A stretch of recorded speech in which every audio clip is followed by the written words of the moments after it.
We're going to go ahead and get started, and as people trickle in, they can catch up. All right. Welcome to Current Topics in Tropical Island Hydrology, Water Hazard and Resource Prediction in the WRF-Hydro Modeling System. Virtual workshop. Some ground rules for today. Please mute yourself unless you're speaking. Because we have quite a few participants and it can be a distraction, please also turn off your video unless you're presenting or speaking. Ask questions via the chat function. At the lower part of your screen, you should see a bunch of icons. There's kind of a bubble with chat below it. Just click that. It should open a box and where you can type to everyone or you can type a private message to someone. This event is being recorded and will be redistributed online. So just be cognizant of the questions you ask, and things that you say will be announced to the world. During this workshop, we will hear from seasoned experts on current research topics regarding tropical rainfall, tropical hydrologic forecasting, and island processes. We'll provide a technical overview of the WRF-Hydro modeling system and discuss the National Water Model Hawaii implementation. We'll provide a demonstration of a severe flash flood event test case over Oahu. The desired outcome of this workshop is the emergence of a community of practitioners who can share experiences and tools in reducing vulnerability to tropical island flooding events. Our community. So for this workshop, there were 200 people, over 200 people registered, which represents 44 different countries. So what we're wondering and what we can keep in mind during this workshop is how do we sustain and grow this interest in this community of tropical island hydrology practitioners. All right. Our presenters today are Kevin Kodama, Senior Service Hydrologist at the NOAA National Weather Service in Hawaii, David Gotchis, a scientist at the National Center for Atmospheric Research and Hydrologic Applications Program, lead developer of the WRF-Hydro, Yufeng Huang, a PhD student in the Tsang Streamlab at University of Hawaii, Tom Jampaluka, the director of the Water Resources Research Center, University of Hawaii, Lu-Lin Shui, project scientist at the National Center for Atmospheric Research in the Hydrologic Applications Program, Caitlin Fitzgerald, an associate scientist at the National Center for Atmospheric Research, Hydrologic Applications Program, Yinfan Tsang, an associate professor at the University of Hawaii Manoa, Department of Natural Resources and Environmental Management, the director of the Tsang Streamlab. And our host is Molly McAllister, me, an associate scientist at the National Center for Atmospheric Research in the Hydrologic Applications Program. Today we'll be using Slido for our interactive portions. I'm going to type in chat the address. And let's just go there right now. All right, let's enter the code Trop Hydro and go. All right, in one or two words, why are you interested in tropical island hydrology? So here you enter a word like water resources.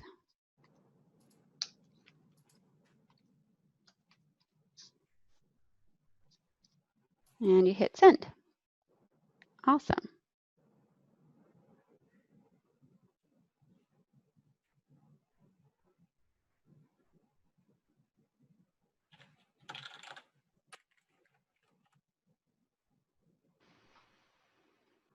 I'll give you a couple of seconds to do that.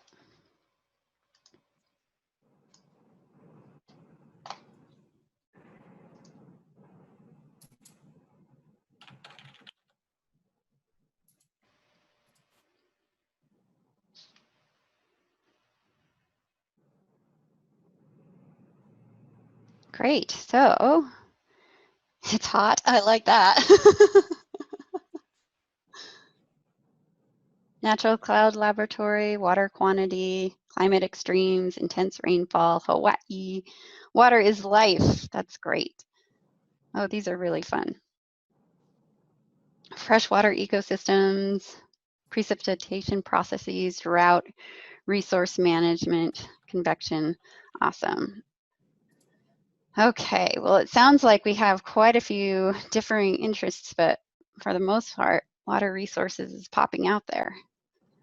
So hopefully we can just kind of touch on some of these subjects today. Okay, so during this session, our workshop agenda, Kevin Kodama will kick us off with the National Water Model Hawaii Hydro Ops Evolves talk. David Gotchis will follow with the technical overview of the WRF-Hydro modeling system and its application in hydrometeorological forecasting. Yupen Huang will then follow with the changes and trends in peak flow across Hawaiian Islands. These presentations will be between 15 to 18 minutes long, and then we'll have just like 1 to 2 minutes for questions and answers via the chat. Then we'll have a break, but it'll also be a discussion session where we'll use Slido again to answer some of the questions and then summarize and discuss after about 5 minutes. Following that, we'll hear from Tom Jambaluka, developing a near real-time rainfall mapping system for Hawaii. Then we'll hear from Lulen Chui on how will rainfall change over Hawaii in the future and high-resolution regional climate simulation of Hawaiian Islands. We'll then have another really short break / discussion session with Slido and have a little bit of interaction and time for Zoom fatigue to Zoom fatigue release. And then following that, we'll have an interactive demonstration or a demonstration of a model simulation for a flood event over Oahu. And it'll be kind of an introduction to the community WRF-Hydro modeling system by Caitlin Fitzgerald. Following that, we'll have just a few minutes about 10 minutes for open chat to a question and answer to the speakers for today. And then we'll close with some following resources. So with that, I'll have Kevin Kodama share his screen. Okay, thanks, Molly. Let's see here. Can you see my intro slide? Yes. Okay. Hey, thanks. Thanks for the opportunity to participate in this workshop. And what I want to cover today is just some basics on our hydrologic operating environment in Hawaii. And hopefully this can also serve as an intro for some of the other talks that we'll be hearing today. And then I'll cover some of the National Weather Service, our operational hydrology challenges here in Hawaii, and spend a little bit of time on that. And following that will be a little discussion on what I see is the potential for the National Water Model in Hawaii as far as its operational roles. It's a very new system, and we're kind of trying to find our way, but I think it's an exciting time. And then hopefully we'll have some time for some questions. So here in the Hawaiian Islands, we have 8 main islands. They're all volcanic in origin. And in the western half, these are the older islands. They're smaller, but they're highly eroded, with mountaintops reaching up to about 1 kilometer to just over 1.5 kilometers. And then on the east side, these are the younger islands, but larger. The island of Maui has a peak that gets above 3 kilometers, and on the big island of Hawaii, that gets up to about 4.1 kilometers. There are 2 volcanoes, Mauna Kea and Mauna Loa, that get up pretty high. And both Maui and the Big Island reach above the normal trade wind inversion. And so the rainfall distribution throughout the year can differ quite a bit from the rest of the state, the smaller islands to the west. From a hydrologic perspective, we have these well-eroded valleys, but these valleys are generally quite small, and especially when compared to other locations in the U.S. And on a quiet day, flows are generally less than 100 CFS, but we can quickly ramp up to several thousand CFS. And for us, a significant flow event is going to be, for a lot of the small basins, maybe 1 to 2,000 CFS, but some of the larger basins can get up to several tens of thousands of CFS. And these events can cause quite a bit of damage and some serious impacts. But everything is relative. And so when you compare it to, for instance, the Columbia River in the Pacific Northwest of the mainland US, you're talking about over a million CFS, and for the Mississippi River that runs through the Midwest, over 2 million CFS. So the flows, our peak flows, are quite a bit smaller, but they can still have significant impacts. Our main hydrology concern here in the state of Hawaii is flash flooding. And the bar graph here, you see the monthly totals from 1960 through last year. And we can have flash flooding events any month out of the year, but we definitely have a preferred season. In the Hawaiian Islands, we don't have 4 seasons. We usually just have 2 seasons, what we call a cool/wet season that runs from October through April, and a warm/dry season, which runs from May through September. So if you look at the total number of events across this graph, it comes out to about 11 per year. But really, when asked the question, how many flash floods that we get in the state of Hawaii, I usually respond to close to 20, because since 2002, when we really started using a better, more detailed and consistent method of counting these events, it comes out to about 20 events per year. Flash flooding is the #1 cause of direct weather-related fatalities in the state of Hawaii, and most of these involve folks trying to drive across flooded roads or hike across swollen streams. Some of the bigger events that we have that I wanted to share with you include November 2000, which involved the remnants of a tropical cyclone that passed underneath a very strong upper-level system, and then was enhanced by the terrain of the Big Island on the east end of the state to the tune of over 37 inches in a day, but more impressively, 22 inches in 6 hours. Another event of note, and Caitlin will be talking about this, so this is a bit of a teaser, but in December of 2008, we had a pretty significant event, over 10 inches in 12 hours. Now, that's not as big as the November 2000 event on the Big Island, but because of the higher degree of urbanization and different soil structures that we have in Oahu, is very much an impactful event. We had 9 peak flow records that were broken and over 200 homes and businesses that received some level of damage.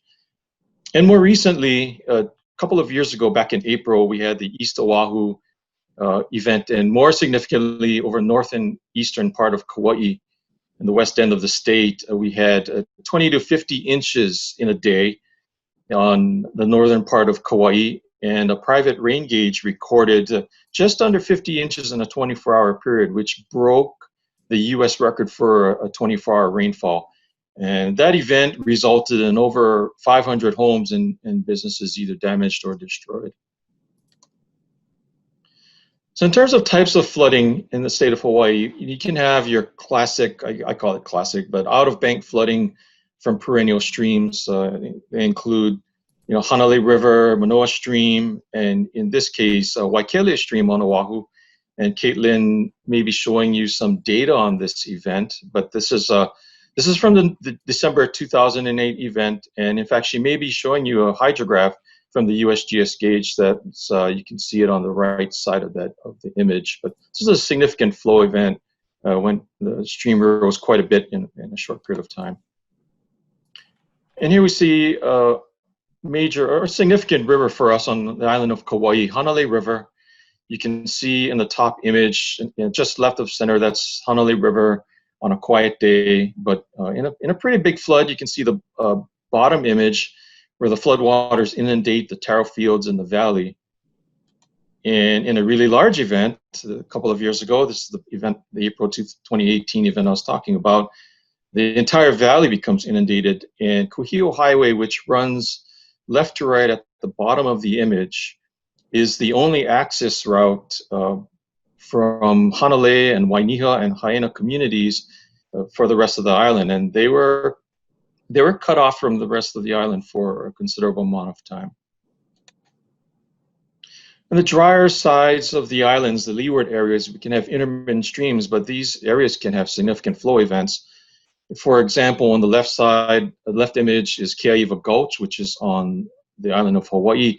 And this image came from the November 2000 event I was referring to earlier, where several bridges and roads were destroyed from the flooding, and it isolated the town of Pahala from the rest of the island. This road here that you see in the picture is the only route that goes around the entire island. And this is not an official weather service term, but we call it flash ponding, but it's any rapid rise of water level that occurs in flat terrains, and the water can't get out down slope or out to sea. And in the left image, this is actually a large yard, and from a big event, we just had a significant amount of ponding, and in fact, the water had drained off at this point. It had reached about a foot deep in some of the structures that you see on the right side of the image. And in the right image is just a low spot in a residential area that it can receive a significant amount of flooding, and the crews have to come out and pump the water up. They can definitely receive some damage. And in some parts of the state, especially on the island of Oahu, we have significant urbanized areas. And whenever you have impervious surface, it doesn't take a whole lot of rainfall to cause problems. I mean, most of the time it's just some minor flooding and ponding, but you just put a couple of inches in a short period of time, and it can quickly turn into a damaging level flood. So what I wanted to show in this graphic or this animation is just how fast some of our basins respond to rainfall input. So what you see in the top image, in the bold black outline, is Manoa Valley. So that's where the University of Hawaii Manoa campus is located, and my office is also on that campus. And we have 3 real-time stream gauges depicted here. Waikiakua Stream, which is seen in the blue hydrograph at the bottom of that graph. That's near the headwaters of the basin. And a Manoa Stream at Woodlawn Bridge, that's in the green line, that's in the midsection of the valley. And Manoa Stream at Kanewai Field, that's plotted in the red graph, and that's near the bottom of the valley. So what's overlaid here is the radar image from our Molokai radar, and at 2330 UTC, rainfall begins falling in the basin. And at 2345, just 15 minutes later, you see Waikiakua Stream in the blue graph. It's already starting to respond, so it's pretty fast, right where the rain is occurring. Peak rainfall intensity reaches, and coverage is reached at about 0Z, 0 UTC, and the flood wave has already reached Woodlawn Bridge in the midsection of the valley. And by 0030 UTC, the flood wave has reached Kanewai Field. So you're talking about just an hour of time, so very fast responding. And so our forecasters really have to be on their toes, have to really pay attention to what's going on. We have alarms in other applications that help give us some situational awareness, because it's not just Manoa Stream that we have to worry about. There's literally hundreds of basins like this across the state, and so we always have to be on our toes during a heavy rain event. Hey, Kevin. So in terms of basics, yes? Can I interrupt for 5 seconds? Sure. Can you adjust the little stop sharing and Zoom, share your screen at the bottom of your screen? Your figures will show up a lot better. Okay, sorry about that. No worries, it was great. Moving forward, okay. Thank you. Thanks. From a basic perspective, our warning process, we take in satellite data, our real-time reporting, rain gauges, 4 radars spread across the state, and our real-time reporting stream gauges from the USGS, our records of flood history that we employ for situational awareness, and then we also take in reports. We take in calls from the public and from the emergency managers, and even some social media feeds. And we always ask the question, is what's going on a threat to life and property? If the answer is yes, then we issue a flash flood warning, and if the answer is no, or it's expected to just cause some nuisance flooding, then we would issue a flood advisory. One thing to note in this, with this process, is that it utilizes observational sources. So we make very limited use of forecasted rainfall, and we don't at this point have, or up to this point, we don't use any operational hydrologic model within this process. So when we look at our lead time, and lead time is defined as from when we issue the flash flood warning to when the first impacts are reported. So we average maybe just over an hour of lead time, over the last 10 years. And what I show on the graph is just a 5-year running mean over the last 10 years. But it's pretty obvious here that, generally speaking, this trend line is flat. And part of the reason is because the physical basin characteristics that we have, it puts a limit on the amount of lead time that we can actually achieve. Now, some of our basins are larger, so we can get a higher lead time. Of course, some of them are also smaller, and so that weighs down that knocks our lead time down. But ultimately, it's about an hour, and so the big challenge here is how do we get this line to move upward? That's what we've been trying to do to move forward. So that's where I see the national water model playing a role. And the water model, as you see in more detail with additional talks today, it'll provide a full hydrologic picture of water conditions around the state at both gauged and ungauged streams. And we can get an idea of excessive flows that are going on. And from a situational awareness perspective, we can get an idea of what the saturation states are, so we can actually take more of a lean forward posture. If the ground is saturated, we might have a quicker trigger on the morning issuance. And then for later development, we'd like to see potentially guidance on flow exceedance probabilities, and perhaps even some inundation mapping. I know that's a big challenge because of the type of detailed data that you need, but perhaps even in a basic sense, if we can get an idea of what areas that may be receiving flood inundation, then that can provide useful information to the public and emergency managers. So I want to take a closer look at the east side of Kauai, just as an example. And so we do have we make use of 3 USGS real-time gauges in this area. A couple of them on the Wailua River and one at Opaika Stream. But we make active use of the data from these sites, but flood risk does not just occur at the gauge streams. I mean, we can have significant flooding from a lot of from non-gauge streams as well. And so just by looking at focusing in on Kapa'a Stream in East Kauai near the town of Kapa'a. I don't know if you'll be able to see this here, but Kapa'a Stream is highlighted in orange and yellow, which indicates elevated flows. And you can see here the Keapana Footbridge and Ha'ala Road can have, these locations can have significant impacts. You can have residents that can be cut off, road closures and access can be cut off. And so perhaps with observed rainfall, we might be able to get an idea based on the water model output of elevated stream flow that can reach damaging levels if we get any additional inputs of rainfall.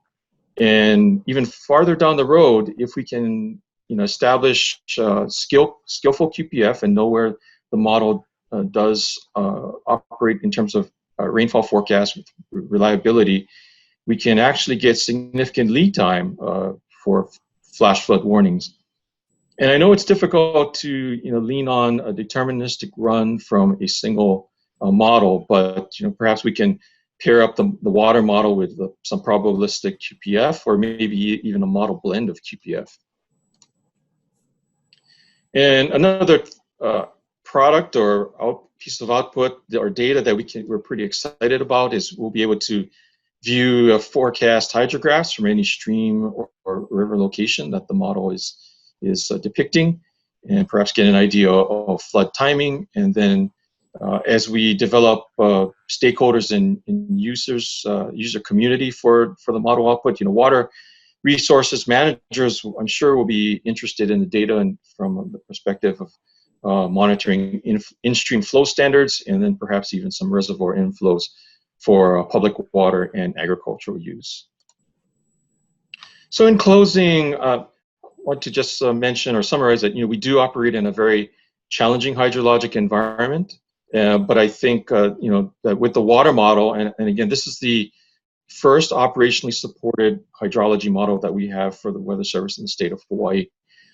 Because it's so new, we're still developing the usage methodologies for it in terms of operations, and we still need to gain an idea of its full strengths and weaknesses, get an idea of where it performs well and where it needs additional work. But once we can identify these areas, we can start to build trust in the model and build our stakeholder community and really get some usage out of it.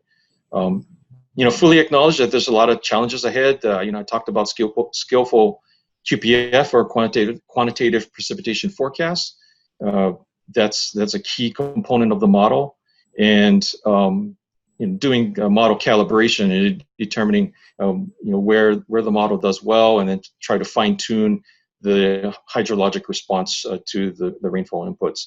I know that the model will improve over time. I always tell folks that I think of it as just like the weather models. It started off pretty primitive, but over time it's developed and improved and become more accurate and reliable. And I have no doubt that the water model will do the same thing. And so it's an exciting time for operational hydrology here in the state of Hawaii. And that's all I have. And hopefully we have time for a question or two. Yeah, we have time for a couple questions. Does anybody want to post a question in Slack at all? Or in the group chat? All right, Kevin, we have a question here. What do you mean by operationally based? When I'm talking about operations, for us in the Weather Service, it's 24/7 supporting the public, providing watches, warnings, and advisories. And operationally supported means that if something breaks or if something it has to be attended to right now, or at least very urgently. We're not just Monday through Friday type of outfit. We are 24/7, and so that's what I'm referring to. So, for instance, when I'm talking about the water model being operationally supported, it's not just run on a server, and if it happens to break, they'll come back on the following Monday. It has redundancy, it has active support, and so it can be counted on to be reliable when we need it. Okay, great. Here we have more. Let's see. Could you identify a single most important data source that is needed to improve hydrologic forecasts over the islands? Precipitation, channel flow, inundation maps, or soil moisture? This is a question from David Gotchis. Well, I would think rainfall data, especially the observed rainfall data. And beyond that, for the forecast for longer time frames, then it would be the QPF, the precipitation forecast component. But from a basic starting point, we try to get the best observed rainfall data that we can. So from our rain gauge networks and then our radar networks, so that'd be outstanding. One thing I didn't point out in the hydrograph as I was blasting through it was that graph depicted the observational data from Hanalei River, but also two forecast plots. One was from an older version of the water model, version 2.0, which had known known biases as far as over predicting rainfall, and so the flows were as much as 2 orders of magnitude too high. But a significant improvement was made using a different observed radar or rainfall source, the MRMS, and also some changes to the model that Dave put in, or is part of the new model version.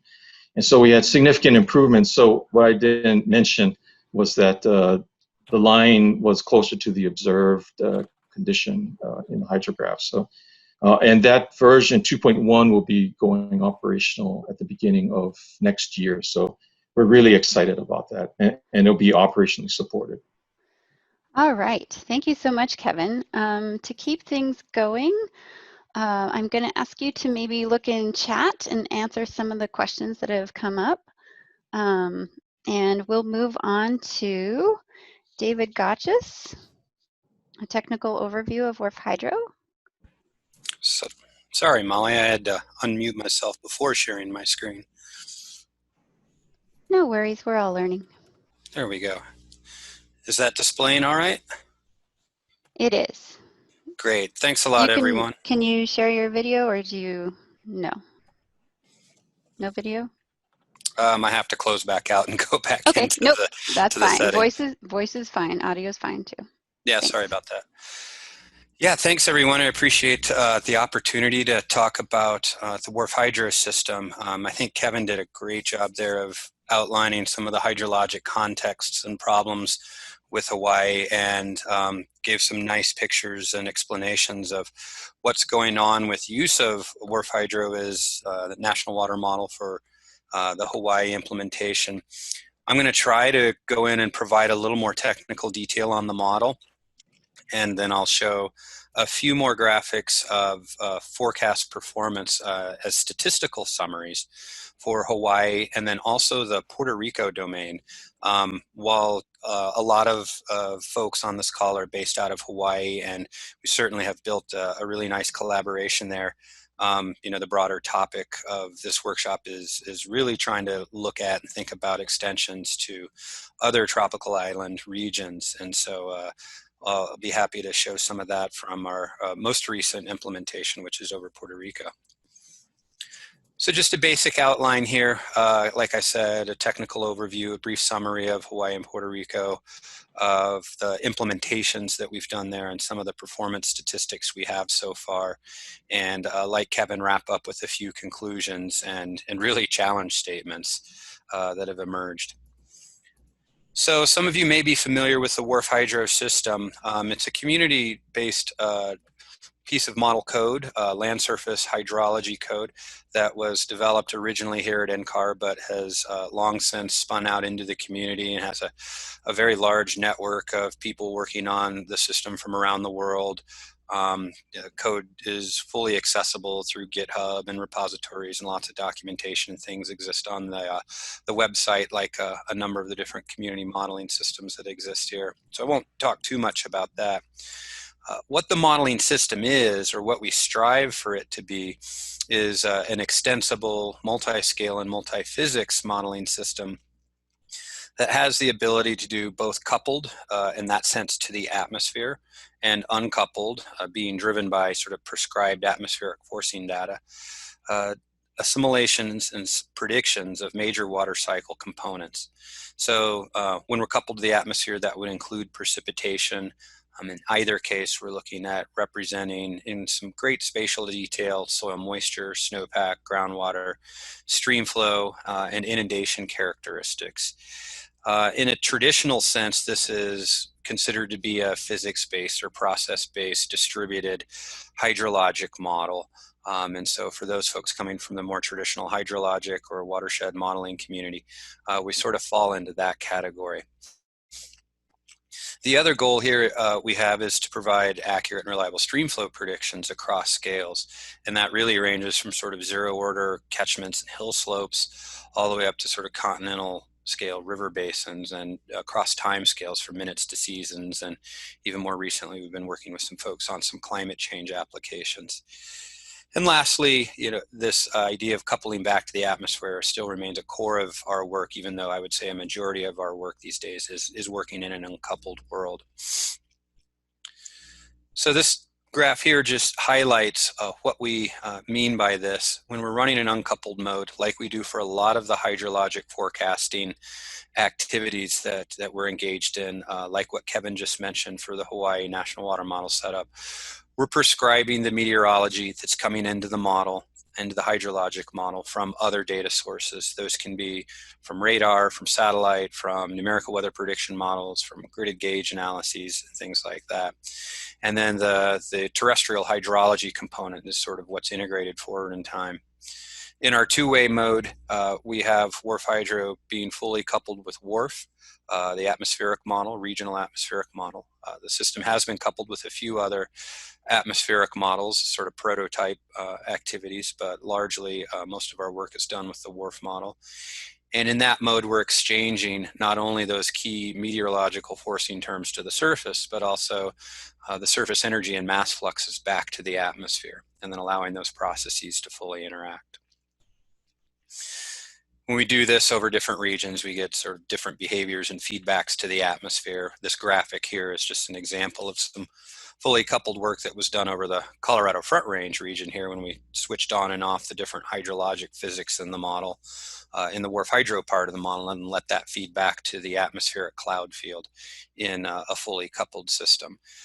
There's a number of references on folks who've been working on this problem from a lot of different places around the world. Certainly, if folks are interested in that, recommend that they take a look. For the rest of this talk, I am going to talk largely about the uncoupled implementations, and particularly some of these operational forecasting implementations that we've been doing. So to dive into the technical part of WRF-Hydro, this is a graphic of the full modeling ecosystem, and we call it an ecosystem because there's a number of interacting parts that really support hydrologic modeling and forecasting activity. The actual core model physics of WRF-Hydro are in the lower left-hand corner in that sort of black box area, where we've got column land surface models handling surface energy and mass exchange with the atmosphere. There are terrain routing modules, which are moving water around horizontally, either via overland flow or subsurface flow, or even characterizing aspects of ponded water on the surface. And then those modules are connected to channel and reservoir routing modules. And there's nothing overly prescriptive about the spatial frameworks that these different components run on. We are trying to support as many different spatial frameworks as we can for these process representations. So that can be regular grids at sometimes, that can be grids of different resolutions, that could be catchment mesh, or even something more abstract like a triangulated network or something like that.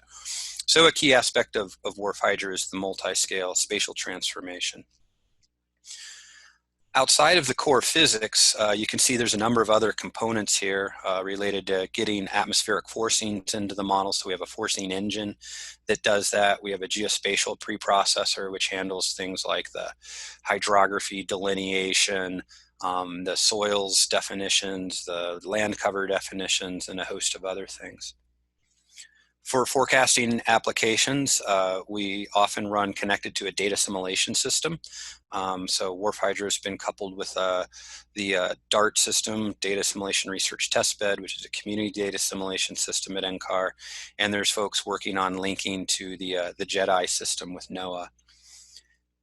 Then on the output side of the model, over on the right-hand side, there are toolkits for model evaluation, model calibration, and also some data visualization as well. And so this combined palette of tools really represents sort of this ecosystem that supports the core modeling activity. As I mentioned early on, WRF-Hydro has a number of different multi-physics capabilities. I'm not going to go into all the details of this particular graphic, but I just show this to highlight that there are often a number of different process representation options for different processes within the model. And so we've listed those here in these columns, looking at, say, different channel routing options or different overland flow routing options, or even different data assimilation options. Our most widely known and sort of probably accessed configuration right now is the current NOAA National Water Model configuration of WRF-Hydro. And for those who are interested in that configuration, you can look at the set of model options, which are listed on the far right-hand side, to know what sets of physics are working in that implementation. So what comes out of the model? I'm going to use some snapshots from the entire US here to illustrate this. Our analyses and forecasts of the key hydrologic variables that one might be interested in a prediction context, things like soil moisture, the degrees of saturation of that, snowpack conditions, the depth to shallow water table, essentially which areas of soil have become saturated versus those that haven't, estimates of evapotranspiration fluxes back to the atmosphere. And then, of course, stream flow, which I'll show an animation of here in a minute. I do want to back into the National Water Model implementation, because we're going to talk about that in terms of the Hawaii and Puerto Rico implementations. NOAA has really sort of been the driving force behind this in terms of setting the requirements for what this modeling system needs to do. And these were sort of the original goals of the National Water Model, was really to provide stream flow guidance at underserved locations or areas that didn't traditionally have a forecast point associated with them. To have a standing modeling system which is running in a fully automated way, so there's always an information guidance stream available, much in the same way that Kevin mentioned. There's always a need for forecasters, particularly in the depths of a complicated event, to have different sources of information to pull from. And then, of course, there's goals to be able to work more seamlessly with a lot of the different geospatial data that's available these days, and infuse different forms of critical observation data. We went into operations with this with NOAA in 2016, but that was largely over the continental United States. Just in 2019 did we have our first tropical implementation of the National Water Model over Hawaii, and I'll talk about that here in a second. This animation here gives you a little bit of a feeling of what's going on in the model in terms of the stream flow production. And when we look at a vectorized network of streams across a large region here, we're looking at the US, how different events of different scales and rivers of different scales are translating meteorology into hydrologic responses and routing those downstream. And so this has been sort of the national capability and operational capability that was sought after when the National Water Model project started. We're now working on our 6th version of the model. Just last week, we successfully handed off to the operations folks version 2.1 of the model. I won't go into all the enhancements here, but you can see how there's been several significant improvements over time and features that have gone into the model. And then just up in the upper right-hand corner, you'll see in June of 2019 with version 2.0, we had the initial Hawaii implementation, and this last version that we just handed off has the Puerto Rico and Virgin Islands implementation. There's a number of different cycles of the National Water Model. Won't go into all these here. The important thing is to know that it's really important to have both that analysis cycle and a forecast cycle in terms of producing accurate forecasts. For the island nations, which have very fast response times that we'll be talking about more here in this workshop, and we've implemented for Hawaii and Puerto Rico, we do a sort of a rapid analysis cycle every hour, keeping the model sort of spun up to real time. And then several times a day, we'll launch a 48-hour forecast out of that using what we hope is the best available operational meteorological data that we can ingest into the model. Over time, we track forecast statistics. I'm going to move through this very quickly because I want to actually show the Hawaii and Puerto Rico statistics. But this just shows you that we do this for the entire CONUS region with each new version. So now we get to Hawaii, and Kevin has done a great job at setting this up. One of the key things you see is that pops out of some of these graphics is a lot of the inherent complexity that exists, particularly in an island like the Big Island there. What you're looking at there is sort of a satellite image with the streamflow vectorized network overlaying on that satellite image, and you can see a lot of different areas where there's very dense channel structures and other areas where there's virtually no channel structures that exist across an island, particularly a volcanic island like Hawaii. Some of those areas are just they don't really have channels formed because the terrain is so new and it's largely just volcanic rock. There's other areas of these islands, that have sort of deep alluvium that are connected to, say, saltwater, groundwater areas. And so trying to get the representations of those in the model is certainly a challenge. We've worked with Kevin to identify some of the flood risk zones, and that's shown in that upper right-hand picture. And then in the lower right-hand, this is just a snapshot from today's forecast of the model over Hawaii. And of course, you can see a lot of the different small-scale features that get organized across the islands, often as functions of terrain and windward and leeward sides, but that obviously isn't always exclusively true.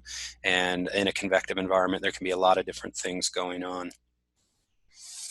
So we have been tracking performance of the model, as Kevin mentioned, from version 2.0 to 2.1. And this is just a sort of a map and then a couple of histograms of bias of stream flow at a number of different gauging stations across all islands. Our goal in a bias histogram, of course, is to be nicely centered around 0, which would be our yellow bar there. We've made some progress with version 2.1, but we still tend to suffer from some fairly large positive biases sort of in that upper tail, as well as a couple of low biases in different area. And I think this speaks to the complexity of getting the precipitation right and getting many of these hydrologic processes right. We seem to do a bit better with correlation in many ways, and so we've gradually been sort of improving correlation to a degree with many of these runs. This latest version, there were some areas that actually did suffer a little bit with correlation, but there was also areas that improved with their correlation of stream flow. And this becomes really important in these quick time frame responding systems. Kevin showed this slide already, showing this recent event that happened this summer over the Hanalei River in that lower right-hand corner. So I'm not going to repeat that, except to say that the changes that we made with version 2.1 seem to have some positive impact on that, particularly related to some of the atmospheric forcings that are coming in. Moving on to Puerto Rico, on the left-hand side, you can see our domain. We cover the whole island of Puerto Rico as well as the U.S. Virgin Islands.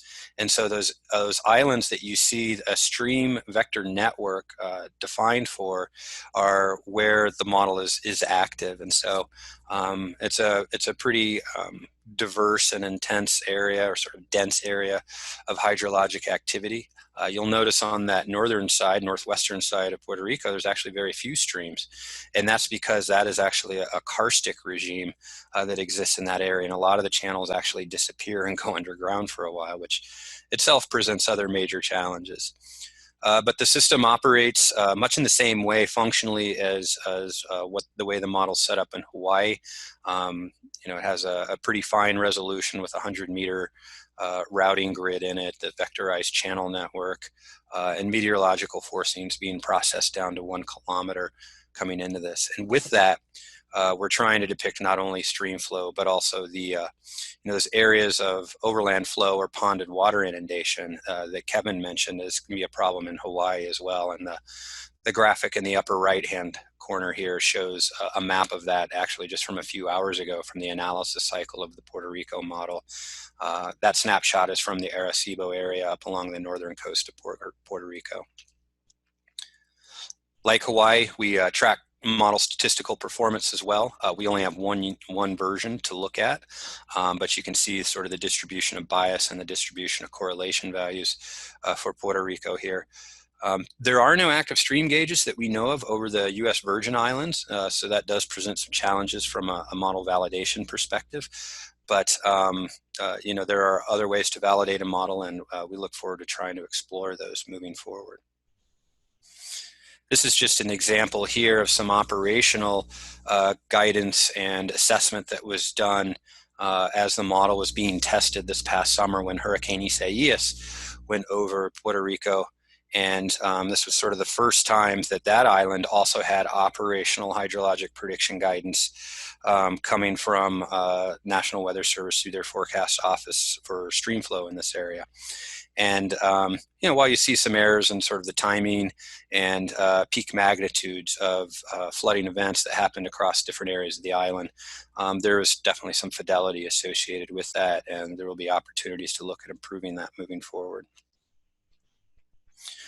Okay, I know that was a really quick whirlwind. There's probably a number of different technical questions about what the model's doing more under the hood. I think when Caitlin gives the demo later on in the workshop, you'll have a good opportunity for maybe some more back and forth. And we'll definitely be tracking questions in the chat and follow up. So please feel free to continue on with those. I'll just summarize here that we're going into our 5th year of operation with this National Water Model implementation. There's been a lot of different evolutions over time. And in particular, the last couple of years, we've really had this opportunity to work on some of these tropical island implementations. And it is definitely straining the model. As Kevin mentioned, in different ways. We're exposing a lot of the errors and uncertainties we have in hydrology and in meteorology. And these island environments are really great opportunities to try and work on those. Hawaii in particular, as we know, has very significant challenges associated with the steep and varied terrain in the volcanic regime. But again, these are, while they're challenges, they're also opportunities. And so with that, I will take some questions if there's time. Thanks, Molly. All right, we have about 1 minute for questions.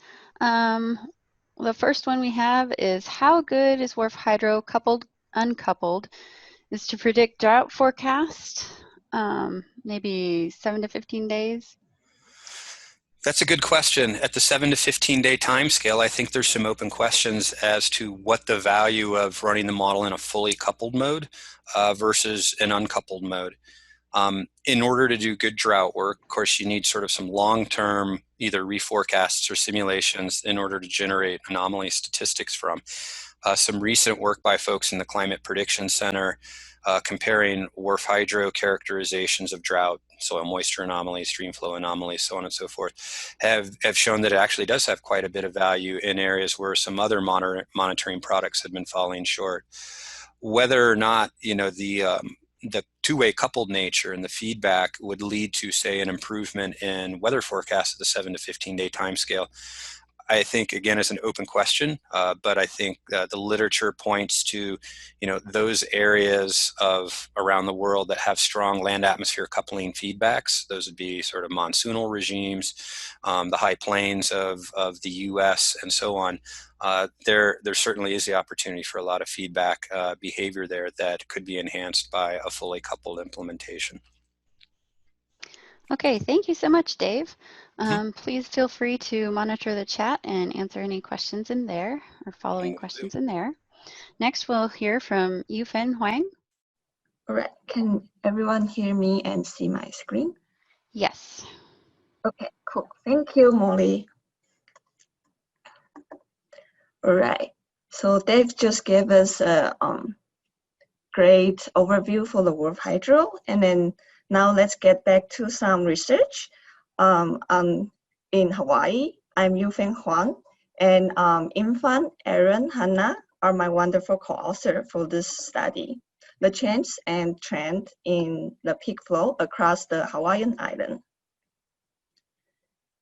So as Kevin said, flooding is a threat to Hawaii, and within all the natural hazards, it costs the most, and also it's fatal. Besides, due to the climate change, it's getting uncertain what is the impact to this extreme events. For example, in 2018, we had the record-breaking 24-hour rainfall occurs in Kauai, and then it caused flooding and mudslide and other damages. Before getting to the meat, I will provide some appetizer, But I guess Kevin did a very good job for introducing Hawaii. Here's the Hawaii, and there are some major islands, including Kauai, Oahu, Molokai, Maui, and the island of Hawaii. On this map is from Tom Jimbelukai and his group. The rainfall color here is the mean annual rainfall. So the point here is we got very wide range of rainfall. So it can be from the minima about 200 millimeter to the maxima about 10,000 millimeter. Besides, as Kevin said, we have windward and leeward due to the trade wind. And so windward usually has a wetter condition than the trade wind. And in Hawaii, we have 2 seasons. Kevin talked about this, so I will skip this part. But I want to point out that our heavy rainfall comes from 4 different types: tropical cyclone in dry season, and Kona storm, cold front, and upper level trough in the wet season. There are some studies about how extreme rainfall and stream flow changed in Hawaii. So on the left-hand figures, Chu et al. In 2010, they applied the annual maxima consecutive 5-day rainfall as their extreme rainfall index, and they show generally decreasing trend in winter season between 1950 and 2007, except the island of Hawaii. One of the research for the stream flow from Cleover et al. In 2019, they inspected 23 unregulated stream gauges, and then they found the significant decreasing trends in annual peak flow on the windward side across the Hawaiian island between 1967 and 2016. Yet, despite the study period, Chu et al. Didn't really show very obviously difference between windward side and leeward side. Although there are some studies for how the extreme rainfall and peak flow event changed, there are something we still don't know. For example, what are the spatial distributions of the annual maxima daily rainfall and annual peak flow? So from now on, I will call annual maxima daily rainfall as rainfall max and annual peak flow as peak flow max. Second, what is the association between rainfall max and peak flow max? And besides change in the magnitude, has the occurrence time of this largest annual extreme event also changed? And did the large atmospheric cycle contribute to the change in the rainfall max and peak flow max? So here we would like to understand how the magnitude and occurrence time changed in the rainfall max and peak flow max across the Hawaiian Islands, and study the association between the trends of rainfall max and peak flow max. Last, we would like to correlate the change of rainfall max and peak flow max with 2 climate indices. One is for ENSO and one is for PDO. And then the index will be ONI and PDO. To maximize the data ability, we target the period from 1970 to 2005 within 5 islands. And then in total, we have 84 rain gauges. The rain gauges are the squares on the map. And then we have 111 peak flow gauges, which is the circle on the map. Then we classify them into windward and leeward. The windward will be the green on the map, and then the leeward is the dark brown on this map. To estimate the change in the magnitude, we applied trend analysis. So Mankendo and Sandslope are widely used for estimating the trend in time series data. So here we use the Mankendo for significance with p-value smaller than 0.05. And we apply the sense slope for the change in magnitude. So basically, sense slope is calculating the median of all the slope of all potential pairs of the time series. Then, in terms of the occurrence time, to know the change of occurrence time, first we converted the occurrence date to the angles. So, for example, if there's 365 days, then it will be converted into 360 degree, and it can be shown in the clock like this. And then we apply the sense slope to it, and because it's different from the occurrence time is different from the magnitude. It doesn't have the boundary like minima and maxima. It only has the degree like 0 and 360, so it's quite different.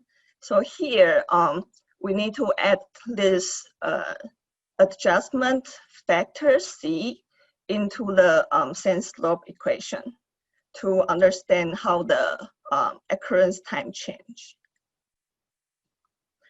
So for the result of the trend analysis in rainfall max, the map here, the blue downward arrows are decreasing trends, and then the red upward arrows are increasing trends. If you see an arrow with a dot in the middle, that means that trend is statistically significant. This map tells us more decreasing trends across the Hawaiian Islands, particularly on Oahu and Maui. This result is similar to Chu et al. And also we didn't find any spatial patterns between windward and leeward, except Kauai. For the peak flow max, the map here is similar to the previous map. It just changed the rainfall max to the peak flow max.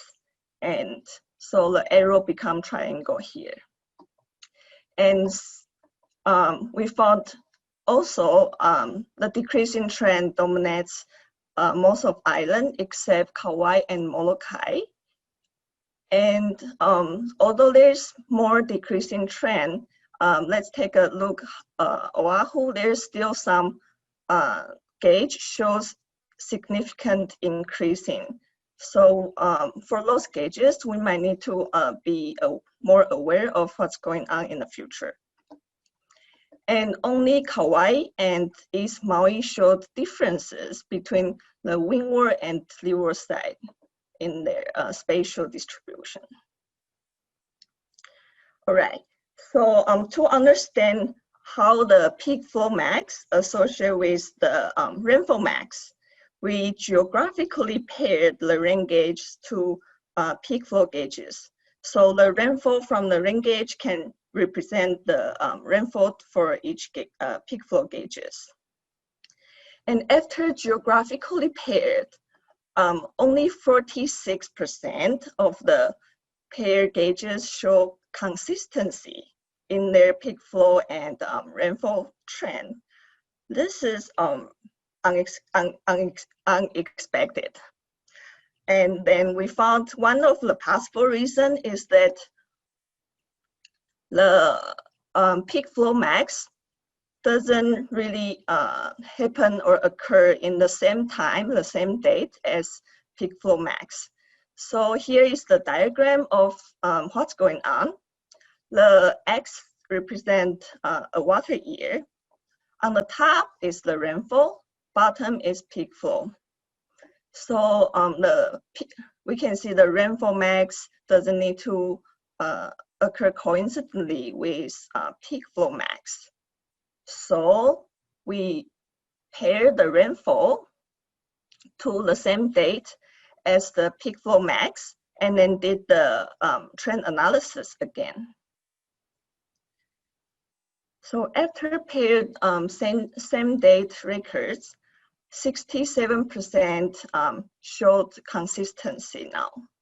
But there's still 33% showed inconsistency between the PF max and the paired rainfall.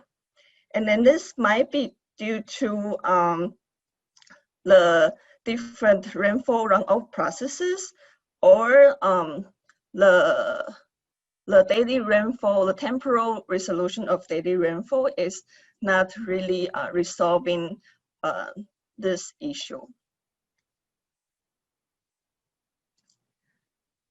All right. So after all this change in the magnitude and the association between trends of peak flow and rainfall, let's take a look at the shifts in the occurrence time. Here, these two figures, they have the same structure, the same legend. The only thing different is on the left-hand side, it's for all the leeward gauge. And then on the right side, it's for all the windward gauges. And the background color is representing the ENSO phases. Blue, red, and white are cool and warm neutral phases, which is aligned with the top, the O and I on the top. And then the line, the black line with a dot, is the median occurrence time for the peak flow max on the leeward gauges or windward gauges. And the green line with the dot is the median occurrence time for the peak flow max. And then the shaded here for the line is representing the 0.5 circular standard deviation. All right, besides this, we also marked those event peak flow or peak flow max and rainfall max occurrence time if it occur during a El Nino event, which is the warm phase. The red square will be the rainfall max, and then the circle will be the peak flow max, the occurrence time of the peak flow max. Here, the X is the year, and then Y is the first character of the name of the month. So from bottom to the top is June to May. So June, July, August, and then to the May on the top. And here we can see clearly a decreasing trend on the leeward side. And then decreasing trend here means the occurrence time moved earlier. And for windward side, there's not clear decreasing trend, but from our sand slope analysis, for the rainfall max, it has significantly decreasing, but not for the peak flow max. So the occurrence time of both rainfall max and peak flow max shifted earlier, except the peak flow max in the windward side. And then there's one thing is that if we take a look at this red box that we marked, we can find out it's usually occurred in the valley or say a dip, which means the El Nino event contributed earlier occurrence time for peak flow max or rainfall max. And then also, then the change of the occurrence time might be related to the change of El Nino event. So to summarize our finding, first, while most peak flow max and rainfall max decreased, some of peak flow gauges still show significant increase in trend. So for those gauges, we might need more case study to ensure the flooding risk is not increasing badly. Second, the trend of peak flow max cannot fully describe the trend of the peak flow max. So if we can have higher temporal resolution, rainfall data, and modeling, then it can help better understanding the rainfall runoff process in Hawaiian watershed. Then this might be help to describe why some of them cannot fully describe. Finally, the occurrence time of rainfall max and peak flow max shifted earlier. And it might associated with the change of El Nino. And because and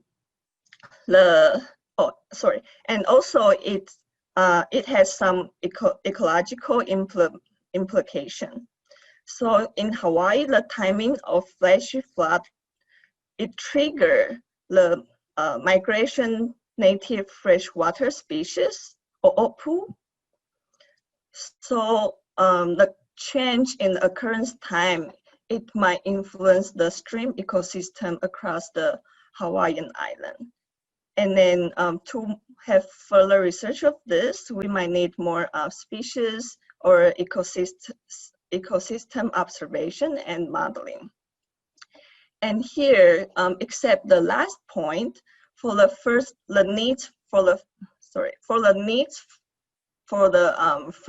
two points. I think WRF-Hydro can possibly help this need for the further research, and I'm looking forward to using the WRF-Hydro to get some answers for this. And mahalo, thank you for your attention. I'm happy to take any question if I have more time. Thank you, Yufen. I believe we have one question from Yuen May, and Sure. I think she would like to, or they would like to ask. Thanks, Yufen. I have one quick question. So in one of your slides, you show how to associate the peak flow with the max rainfall.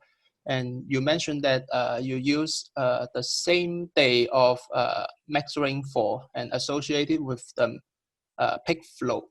So I wonder how do you ensure that the max peak flow and the max rainfall of that year happen at the same day? Did you check maybe 1 or 2 days before the peak flow? Because we will assume that the max rainfall will have some lead time. Thank you. Hi, Evan. Thank you for your question. So it might be a little bit confusion here. So we found out the rainfall max, the occurrence time is different from the peak flow max. So they are not always occur the same time as you say.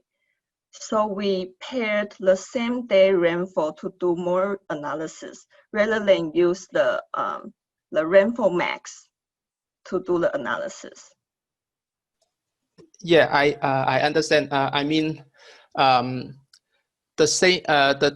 the rainfall of that day may not be the cause of the peak flow of that day, because there will be some lead time. Maybe the rainfall before the peak flow, like 1 or 2 days, all of that, the collection of that amount of rainfall will lead to the peak flow happen on that day. So yeah, I wonder, did you check maybe like a 2 day or 3 days window before the peak flow happen? Oh, okay. So yes, we check most of the dates, and then the differences between the of the peak flow and the maximum rainfall, they are not just like 1 or 2 days difference. They are actually like very, like maybe a month or like more than 10 days different. So I believe it's not because of the lead time for the rainfall converting to stream flow, but there's something else there.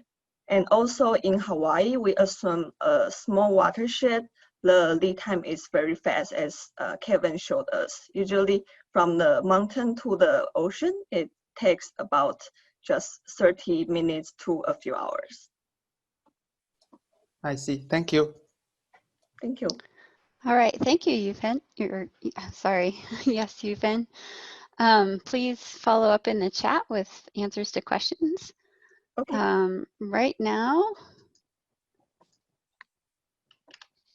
I've posted links to Slido. So during the meeting, we're going to have a short break about, let's come back in about 10 minutes. So it'll be about 2:32 our time, or mountain time. But in about 10 minutes, take a break, fill in the questions on Slido, and I will put them up here as well. If I can find the screen that I'm looking for.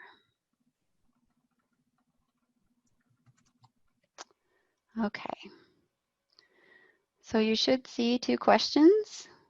One, what are the needs for real-time hydrologic forecasting in tropical island environments? And another is, in an ideal world, which research question do you see hydrologic modeling answering? So take a short break, fill out these questions, and in about 10 minutes, we'll have a summary by Yunfan. Thanks.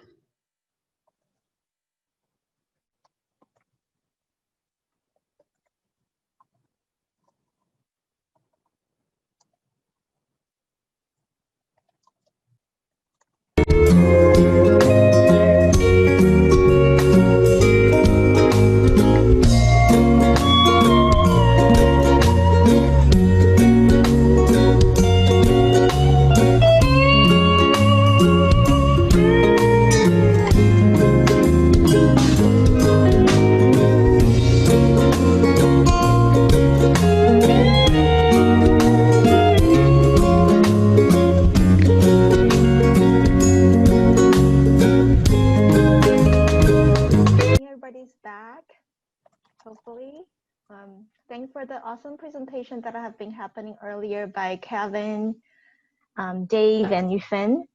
We decided a 2-question asking our participant to answering. So the first question is, what are the needs for real-time hydrologic forecasting in tropical island environment? So many of you have entered very interesting answers, including, of course, more reliable rainfall data or forecasting, and of course, reliable hydrological model.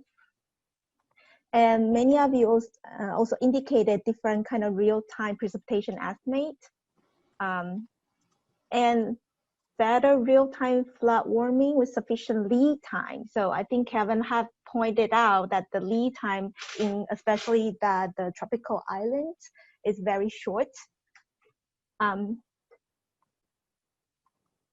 Kauai has one spot which is one of the wettest point in the world. Wow, that's amazing. Further, it has a very orographic with wind and leeward rainfall as well. Cool, yeah, that's true. Satellite image, one of the questions in the earlier presentation to Kevin's presentation is that is satellite image a possible sources of rainfall for Hawaii? And I think Kevin's answer is that actually satellite information is not quite useful for Hawaii given the resolution of it. There are many good answers here. If there's a way to addressing uncertainty in the forecast, and can we do a flashy flood alert and can save life. Forecasting groundwater event. Groundwater event is really significant damage our beaches and our coastal area, and of course carry a lot of sediment.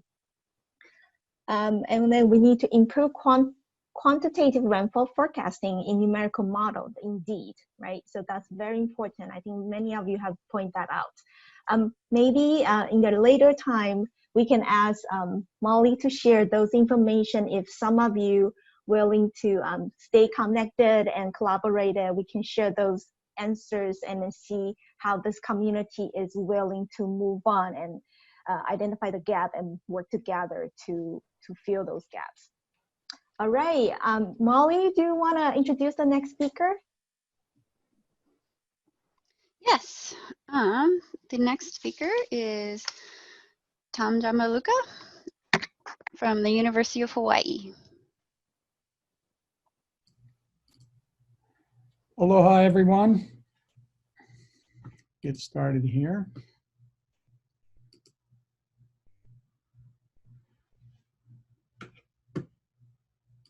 Okay, I'm going to be talking about an effort that's going on in my lab currently, and what really is a culmination of many years of work by numerous individuals, including people listed here and others. Along the bottom are the current. Tom? Yep. We are seeing the presenter's view. You might want to swap the screen. Okay, sorry about that.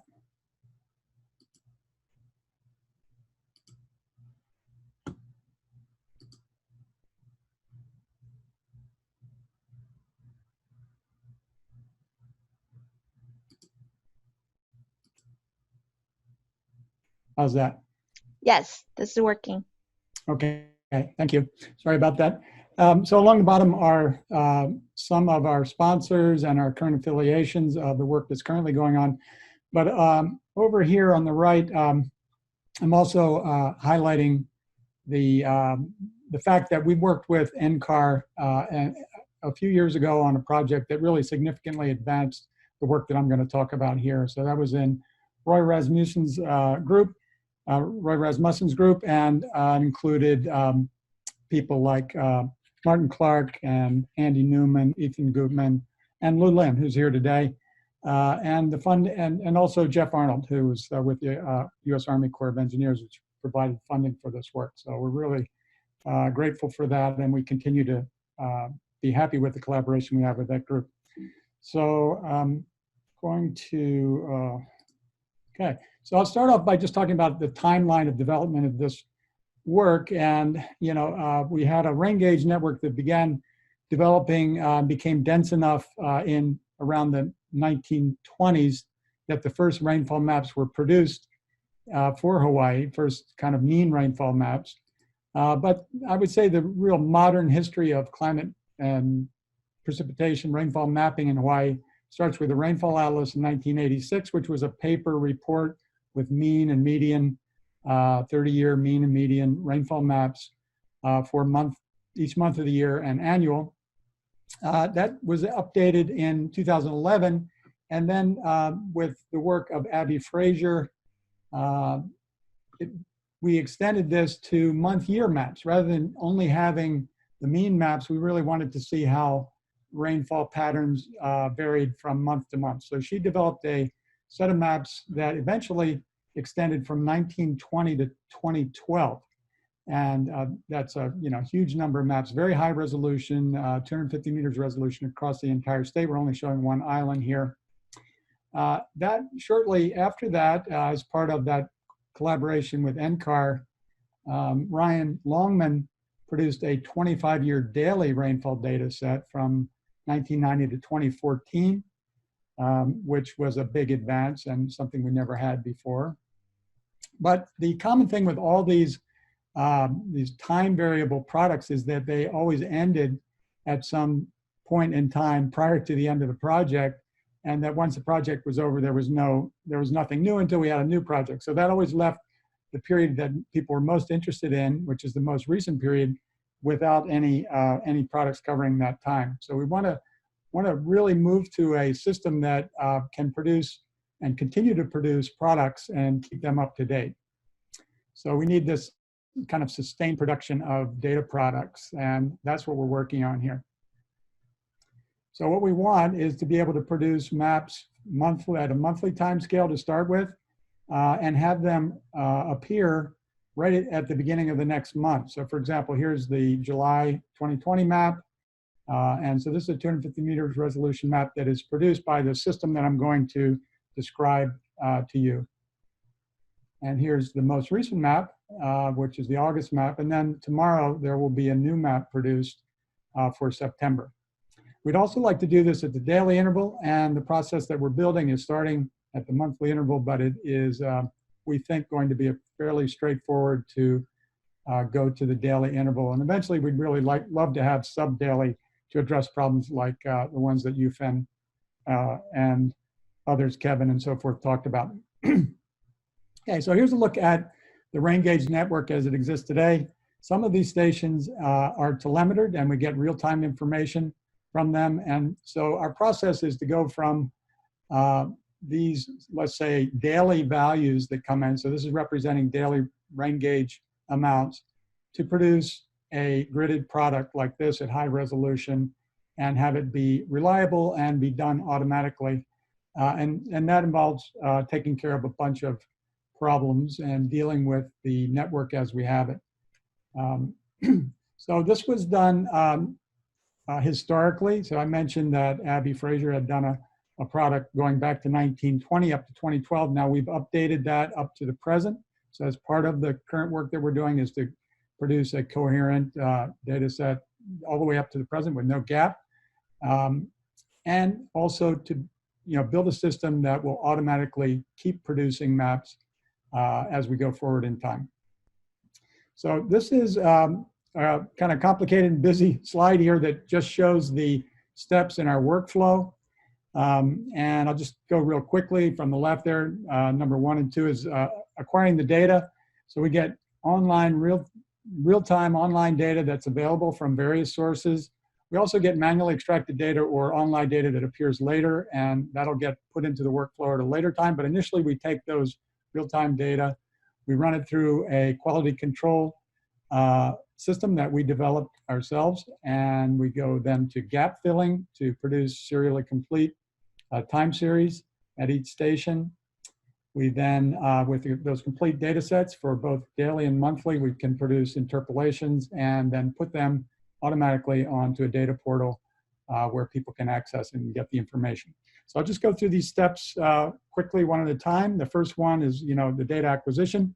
So we gather data from various sources, such as HADS, which is a very important source of the data for us. And we do that by running scripts on a server. So the scripts are just run at a regular interval. This has to be done because some of these data sets, such as HADS, are time sensitive. The data appear on HADS and then disappear after 7 days. So we have to make sure we grab data at a frequent enough interval that we don't lose anything. And then we have to do some work on the data to put them into a common time format, convert it to Hawaii time. We do everything in the local Hawaiian Standard Time. We do data aggregation. And anyway, with that, we produce a raw daily station time series, and we continue to update that. So the next step is the quality control. This is something that we have been doing for decades manually, but it's not feasible to do that for an automated system. We want to take the kind of operator intervention part of it out as much as we can. And so we've considered various ways to do this. A kind of very conventional, simple way would be to apply range limits, such as the probabilistic high flags, so the very unlikely high events. If it goes above that, then you might flag that as an error. Of course, you run the risk of then throwing out some of the most important and interesting days in your time series. On the low end, we could look for strings of zeros and say that it's unlikely that a gauge would experience a string of 0 rainfall days over beyond a certain length. But that really doesn't get at the whole problem. So if we look at the map over on the right, you can see that we really need to look at this in the spatial context. So for example, this station here with a large blue dot near the middle of the island doesn't look right because you see all the stations around it have much lower rainfall. So in that context, this looks suspect. And if you look over here near Hilo, you see this one little red dot among all these much bigger dark blue dots, which means that it seems to be way too low. And as it turns out, these stations were both in error. This one actually had the correct rainfall, but it was in the wrong place. This station belongs over here near Hilo, and this one is probably a malfunctioning gauge. So we need to automate this process, and how to do that. Okay, so the first thing we did was to take Ryan Longman's 25-year daily data set and develop a cumulative frequency distribution, fit it with a log normal distribution at each grid point. So these are 250-meter grid points. That's a lot of grid points in Hawaii. And so we have a functional representation of the frequency distribution that allows us to calculate the cumulative probability of any rainfall amount at any location. So for example, this map here is showing the probability of a rainfall greater than a quarter inch, daily rainfall greater than a quarter inch on the Big Island. So the way we use that is we use this gridded probability distribution information to calculate the probability of a rainfall on a given day. So we have a reported rainfall at a target station. We convert that into a cumulative probability value, and we do the same thing for the 10 nearest stations to that target station. Now here plotted on the right is scrolling through the relationship between probability at a target station and each of the 10 closest stations. And there's a lot of scatter, but you see that it's generally clustered along a one-to-one line. And by looking at all 10 of those stations, and we do this in a machine learning environment using a random forest approach, we are able to then identify bad data. And the accuracy of identifying bad data, according to all the analysis that we did by throwing in random numbers into and extracting real data, is about 80%, and the probability of us keeping good data is about the same. Actually, the probability that we correctly throw out bad data is even higher. It's in the upper 80% range. So we're pretty happy with that. And the way that works then, here's the triangle shows a target station, and the circles show stations nearby, and the color of all the symbols is the rainfall amount for a particular day, and I'm referring you to this color ramp on the left. So what this algorithm is doing essentially is asking how different is the target station rainfall from the rainfall at the stations around it. And this is iterated many times because it's also possible that the stations around it have erroneous data. So we go through this process, we throw out bad data, and then we go to the gap filling stage. So the data we get has gaps in it to begin with, and then we create new gaps by throwing out bad data in the quality control step. So we have to fill those data. And to do so, we use a range of values, a range of approaches, but they often are normal ratio or linear regression. We've tested all these different methods. And this is just showing how much difference it makes to gap fill the data, how much difference it makes to the accuracy of the interpolation. That's what's shown in these two plots up at the top. On the left is we removed 20% of the stations from the analysis and then compared the interpolated values to the observed values. And then this is the one on the right is showing what happens when you gap fill those missing values. And you can see that it greatly improves the accuracy of the interpolation. So this is also shown here in the histograms of the deviations or the error. You know, these higher errors are disappearing or getting less frequent, and the mean error and the median error are reduced significantly. So the last step in the analytical process is to do the interpolation, and we use ordinary kriging for that. And to automate it, we have to automate the variogram fitting, and that does a good job almost all the time, except for about 5% of the maps, which come out looking like this one in the upper left, which we've developed a technical term for this called ugly. So these ugly maps, we we want to eliminate if we can. So Maddie Lucas in our lab developed used machine learning by, we manually identified ugly maps and good maps, and we put this into a machine learning environment, and he developed an algorithm that very accurately identifies these maps. So once identified, we use a set of alternative ways of fitting the variogram in which we fix one or more of the variogram parameters and then let the fitting routine set the other ones. And then we test all the maps that we develop based on this ugliness probability and the accuracy of the map done with cross-validation. And based on all these variables, we pick out the best map. So the one in the lower right in this case was automatically selected as the best map. If you look carefully, you see it's not perfect. There are a couple little dimples in there, but you can see, I think you'll agree that it's much better than the one we started with here. So we eliminate most of these really bad looking maps.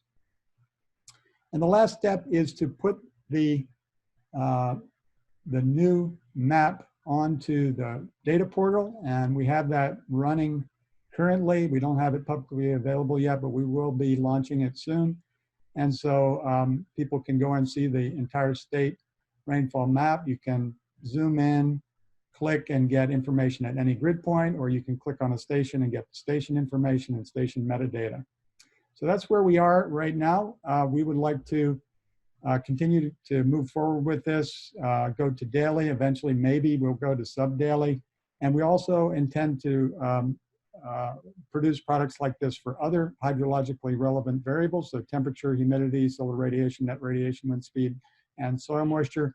And as part of this whole effort, we are also working on securing sustainable funding to put out our own telemetered statewide network of about 100 automated stations that will have not only rain gauges, but have high level, high quality sensors for all the other variables that we'd like to map, and we'll have telemetry so we get everything real time. So thanks very much for your time, and if I have time to answer questions, I'd be happy to do so. All right, we have time for one question, and then others will follow up in chat. This is from Lucas Fortini. Tom, what is the timeline for the other variables? Good question. I would say we are, our timeline is, we're very close to finishing the monthly rainfall. I would say we're within a few months of finishing, or at least releasing an initial daily rainfall product. And then we'll be working on temperature, and we have a good plan for how we're going to do temperature. So I would say that is, sometime maybe in the first 6 months of 2021. And beyond that is going to depend on our funding sources. We do have some new funding sources coming online. I think we'll be developing at least initial products for most of those other variables within a couple of years. Okay, thank you. And people can follow up in the chat if they have more questions. Next is Lulin. Hello, can you see my full screen slide? Not yet. No. Okay, let me get this again. Should be fine. Okay. How about yes. now? Yes, we see yours. Yes. Okay, that's the right screen, right? Correct, yes. Thank you. Thank you, Molly, for the invitation to this great and interesting workshop. And my title is How Will Rainfall Change Over Hawaii in the Future? It's a high-resolution regional climate simulation research.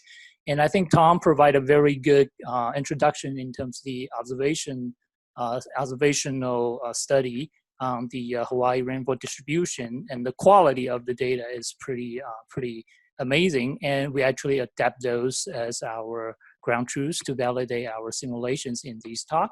And this work was sponsored by the Army Corps of Engineers. As you can see, there's a lot of co-authors and Tom's name on it. So let's jump into our work. Let me double check I can click on it. All right. Here we go. So I'm going to walk you through the outline here. First, I want to touch upon the background and kind of a motivation of inspiring to do this work. And then we're going to go through the experimental setup, and we'll validate these historical long-term simulation using the available station data and gridded data set that produced from Tom's group. And also, we perform a pseudo global warming long-term simulation to actually investigate how rainfall distribution and changes in the future climate scenario. The main purpose of this work is trying to assess the hydrological impact for certain application like flash flood forecast, or like a facility and water facility infrastructure assessment in the future. So that will lead us to a future changes of these precipitation and related atmospheric conditions. And I will summarize the important findings at the end. So let's move forward with the background. And in fact, convection permitting, usually using a grid spacing less than 5 kilometers, it's become more and more popular now to look into climate change issues for local region. And a very iconic work that has been published by Liu et al. 2016 or 17, Climate Dynamics, is a work that the NCAR group that Roy led to accomplish 13 years over the entire contiguous United States using a 4-kilometer grid spacing. Driven by error entering data set. And these provide a very good way to assess all kinds of climate change impact. But first, let's see how good this model is in terms of the precipitation simulation. Because Western United States has a lot of snowtail observation that we actually group these observation into 7 different regions, and using the snow gauges and snow pillow observation to verify and validate our model of precipitation and sweet snow water equivalent.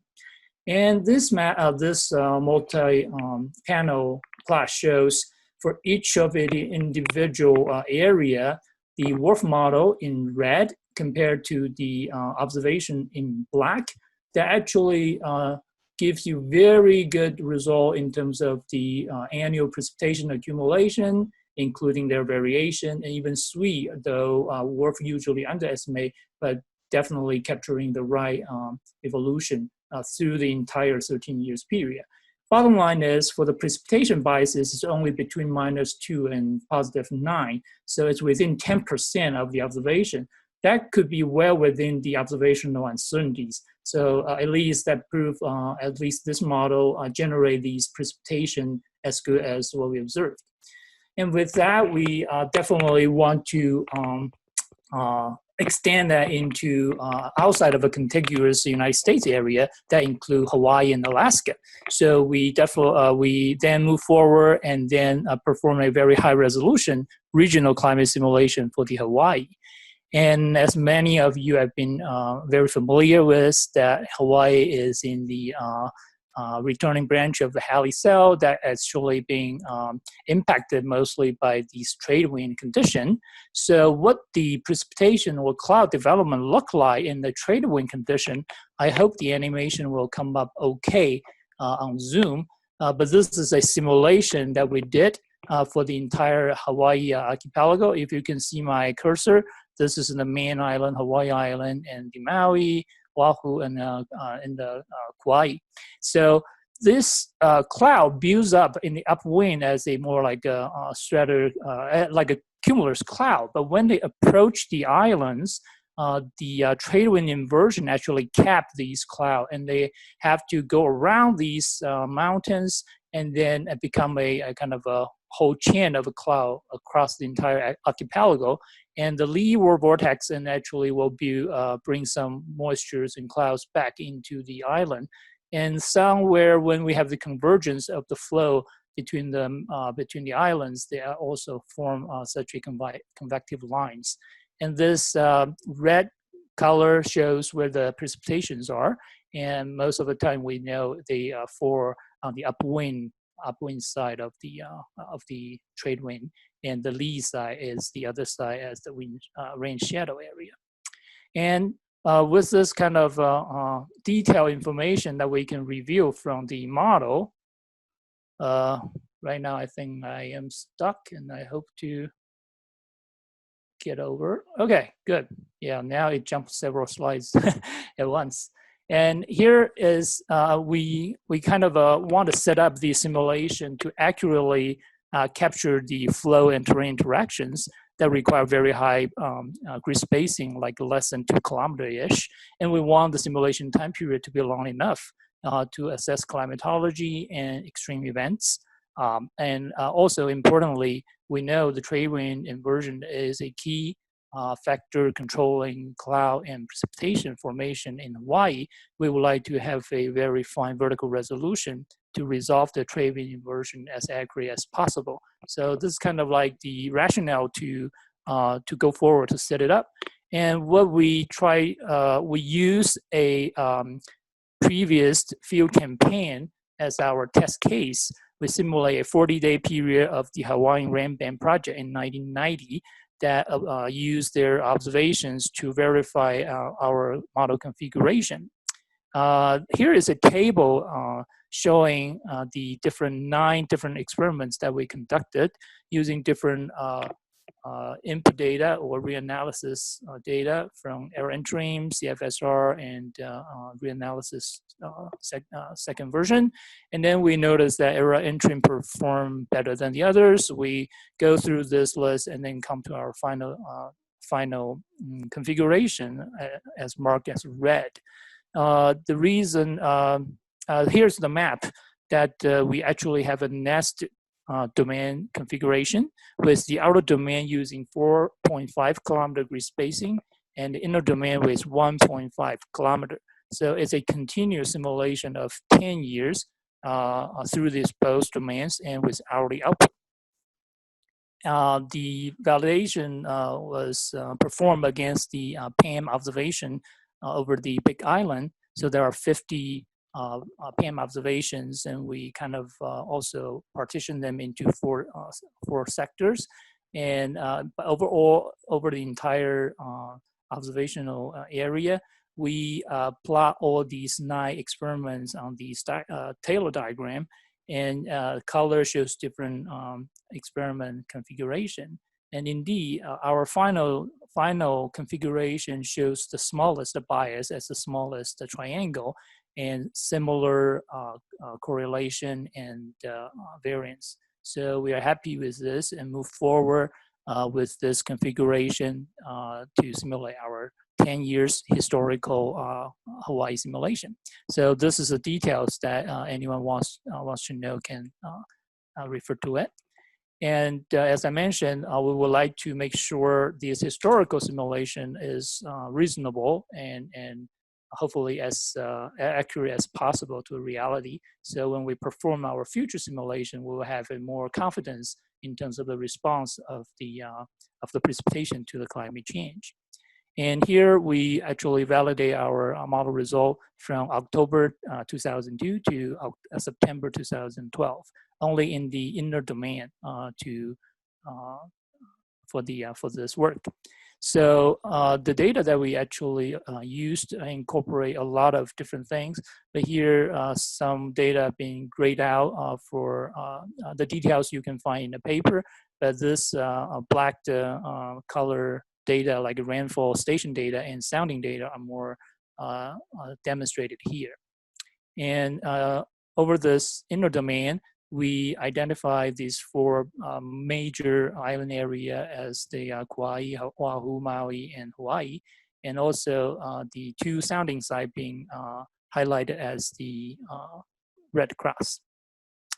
And first thing we really want to make sure is how well the model captured these trade wind and inversion, especially the inversion-based height. That's where usually the cloud top is.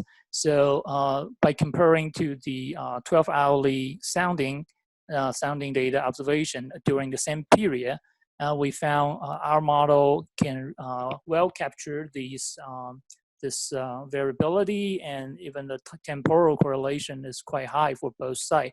But we have in general about 200 to 300 meter low biases existing throughout the season. It's not season dependent, and so we hypothesize that's related to our both driving data set and maybe some PBL processes that underestimate this height.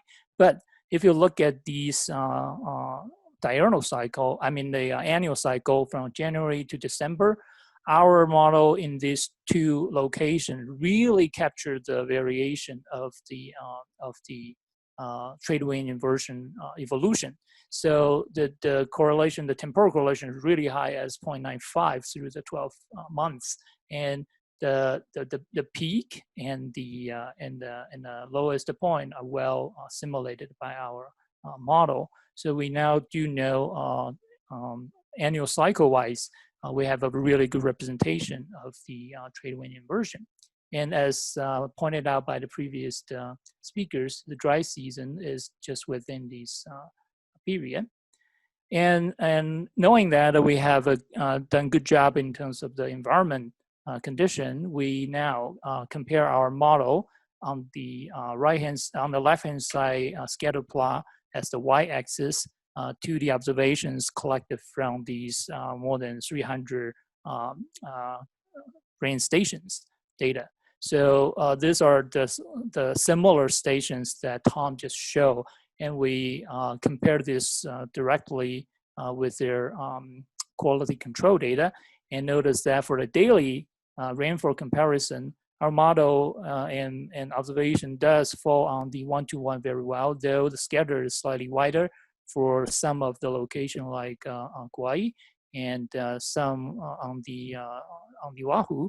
But most of the time, the majority of the dots are actually fell in very small ranges by the 1-to-1 ratio.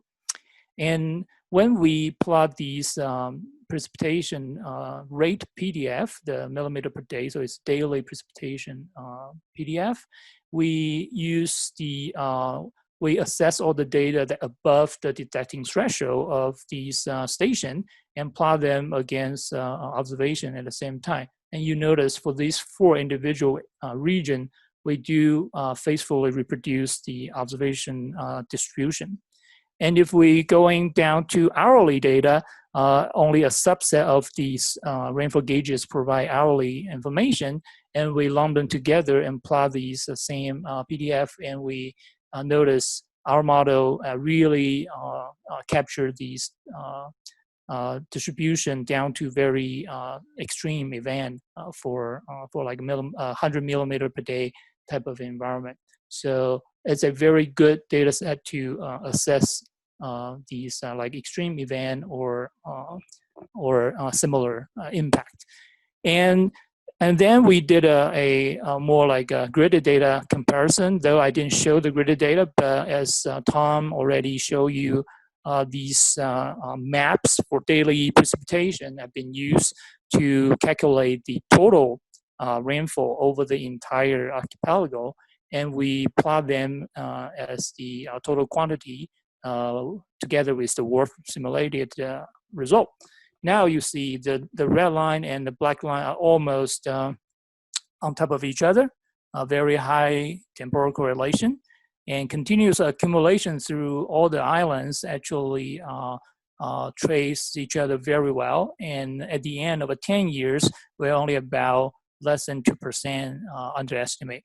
Though yearly or monthly, month by month, we saw some larger or bigger differences between the precipitation. But yeah, indeed, average-wise, we're very close to observation. And even the monthly correlation have an average value around 0.8 that is also very convincing that our model captured the precipitation distribution and amount really well in these in the entire islands. And now, with all the validation work, we do have the confidence that the model at least capture the right physics and the mechanism to produce reasonable rainfall distribution. Now we try to look into a future scenario, how the rainfall will change under the climate change scenario.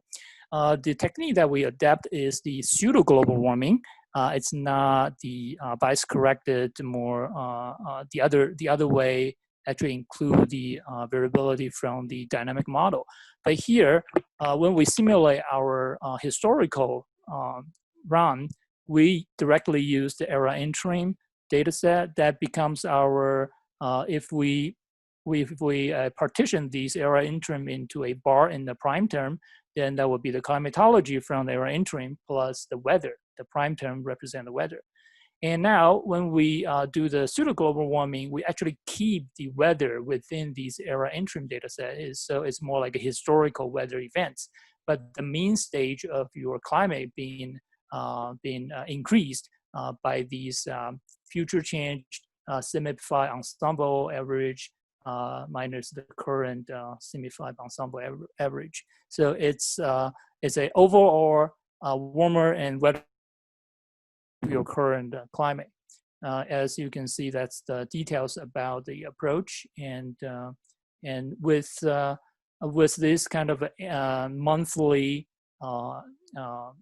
delta being added to your entire domain, you now simulate a warmer and wetter condition in the future. Before we look into any precipitation responses, we want to at least take a look after we implement this climate change signal, what are the dynamics and thermodynamics responses are. The first two panel on the top actually shows you in the wet season and in the dry season, the vertical velocity PDF below the 2 kilometer above ground.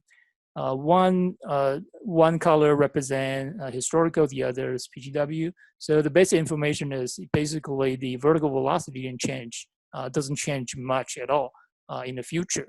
That is a kind of a dynamic component to cloud and precipitation formation. So this one doesn't change much. And the second field that we're looking into is the divergence that kind of represent your subsidence over the area that from the current to the future. Interestingly, we notice actually at around the mean trade wind inversion area, our divergence is actually reduced. So it's not a stronger subsidence, though the value is super small. So basically there's not much difference between the future and current in this case too. But still, we're not seeing a stronger subsidence in this area, mostly due to both the shift of Hadley and the change of the Walker circulation. And the most prominent field that field being changed is actually thermodynamics. So if we look at the temperature profile, the temperature profile and the relative humidity, we found that temperature increase much faster in the dry season, and then with the height. So after we decompose these processes into moist adiabatic and the dry adiabatic and diabatic kind of processes, we notice the most adiabatic processes contribute a lot to this behavior. So in general, when you have overall warming and your temperature actually increase faster or stronger in a higher altitude. So but the PBR mixing and cloud precipitation formation changed the detailed shape of those lines. That gives you actually a lower trade wind inversion in the future scenario for dry season. So this plot shows exactly hi, the same. Lulin. Hi, we Molly. have about are we close to a summary? We're getting Yes, I think a little we bit over are time. only 3 or 4 slides left, and I hope to Okay. get it through. This is an important point I want to make is in the future, the trade wind inversion only change during dry season. So all the wet season, the trade wind inversion doesn't change at all. But within the dry season, we have about 100 meter or 200 meter lower trade wind inversion. What does that mean is in our historical trade wind condition, the cloud can reach to this level, and then precipitation will occur in those terrain. But when you lower your trade wind inversion somewhere in the higher terrain, that you will miss the precipitation that used to have. And that leads to your spatial response in your summer or dry season precipitation. So we notice for these two islands that have high mountain and high peaks, and even for Kauai, we saw some reduction of precipitation in the future, mostly associated with this lower trade wind inversion. But in the wet season, there's no such a change for trade wind inversion, but more moisture air give you more precipitation. Overall, the summation of these two season gives you about 8% increase in the upwind side, almost across the entire archipelago. And think I only want to show for hourly precipitation change, we do see a slight increase in the very extreme event and not everywhere. So also not very strong.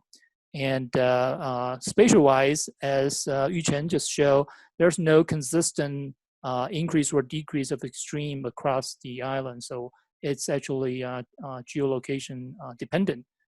This can be assessed through our data too. So let's come to the summary. Here we show our simulation, 10 years historical simulation, will capture the observed precipitation distribution and trade wind inversion behavior. And that then we assess the future change, climate change, the trade wind inversion only changing the dry season that lead to very local response to precipitation. And all these data is actually available through NCAR data portal. And our paper on this material is under second round of a review. I think I'll wrap up here. Probably I use up all the time, but I will probably address the questions in the chat. Thank you. Yeah. Thank you so much, Lulin. Yes, we're a little bit out of time for that. Let's take a 5-minute break. If you have questions for Lulin, feel free to post them in chat. Also, go to slido.com and fill out this question. What are the current challenges and limitations associated with meteorological data for tropical island hydrology? Come back in 5 minutes. We have a short break, 5 minutes, and then Caitlin will do an demonstration of a model simulation. Okay, let's see if everybody's back.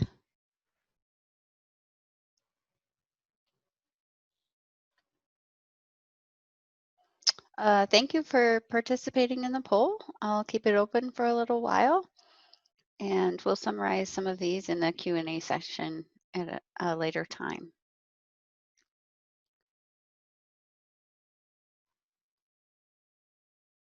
Right now, I'd like to have Caitlin Fitzgerald share her screen and give her demo. Is Caitlin on yet? Are people back? I am. 1 second. Awesome.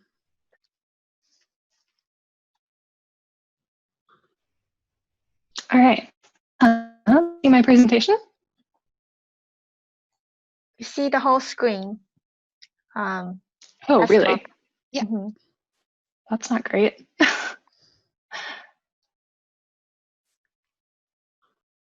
Okay, hopefully you can just see the slides now. Yes. Okay, apologies for that. And thanks for the feedback.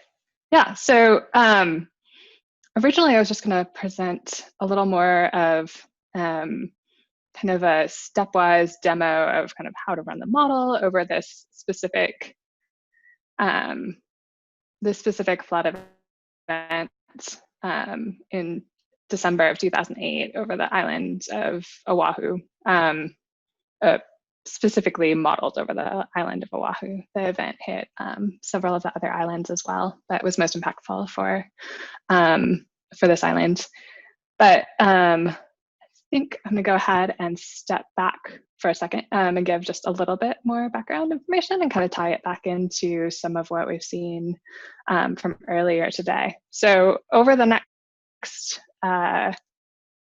looks like we have maybe 40 or so, maybe go ahead and a take little 45 bit minutes. Fewer now.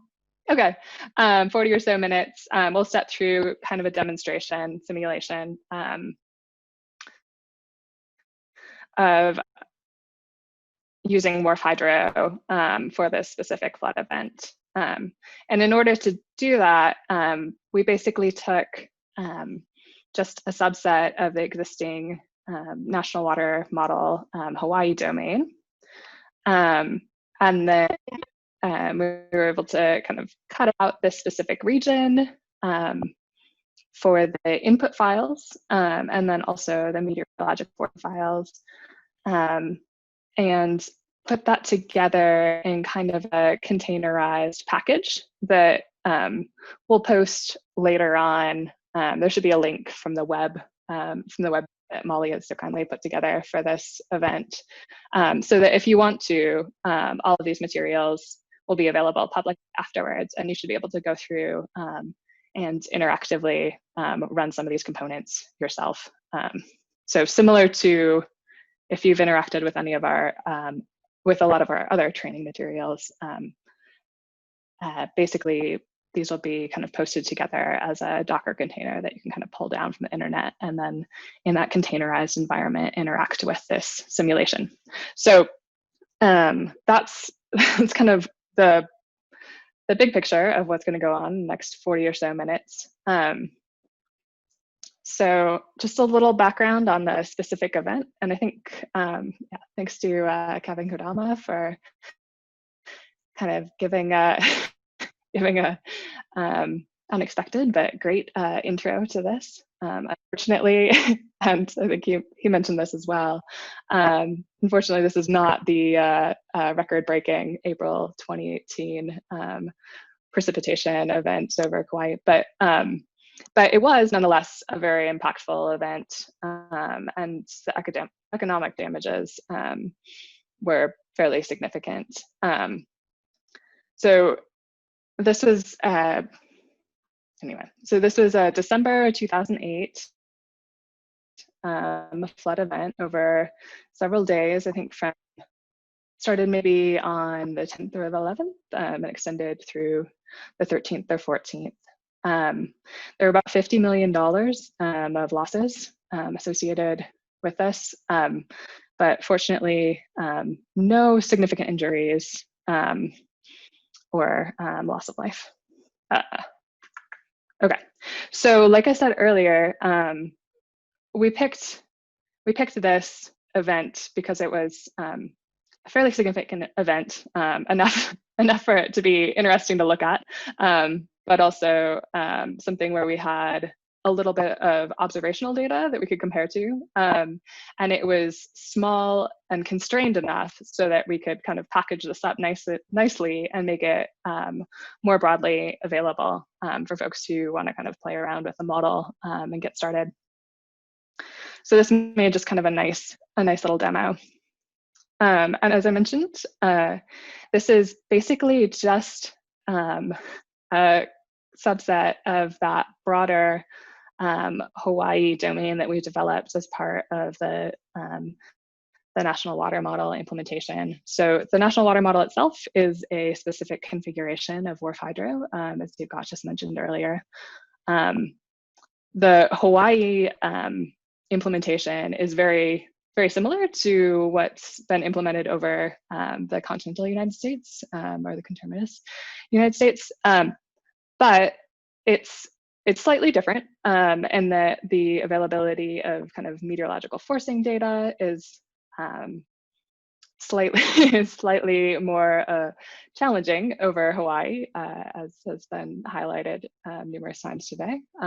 Although compared to a lot of tropical regions and tropical island regions, it's actually quite good, just challenging nonetheless. But also there are some processes in this region and other similar regions that we wanted to try to better represent. And I think we still have a lot of other processes we'd like to represent better on kind of the to-do list. But one thing we have been able to implement over this area and also for the Puerto Rico domain is a loss function to kind of capture to account for some of the losses to deeper groundwater systems and potentially a submarine groundwater discharge. So as traditionally configured, the WRF-Hydro, or at least the national water model configuration of WRF-Hydro, doesn't allow for losses from kind of the soil column or the groundwater store. And particularly in regions like Hawaii and Puerto Rico, Hawaii, because of these kind of particularly in the newer regions where we get significant losses through these newer kind of fractured rock systems. And then in Puerto Rico, where we have these massive karst systems, we need to be able to account for those losses, at least in kind of a crude way. So that's something we have implemented. Okay, so the last slide showed just kind of a quick map of the entire model domain for Hawaii, and includes, although it's probably quite difficult to see, in light blue, all of the stream segments. And you'll note on the Big Island, so in the lower right, you see a lot fewer stream segments. And so in that region in particular, we see a lot of losses to kind of these bedrock groundwater systems. And also some significant portions of the island are quite dry. So interesting water budget issues to account for there. For this particular case, we're just going to kind of zoom in on Oahu. So this is the model domain over Oahu. These are the stream segments that we represent in the in WRF-Hydro, or the National Water Model implementation.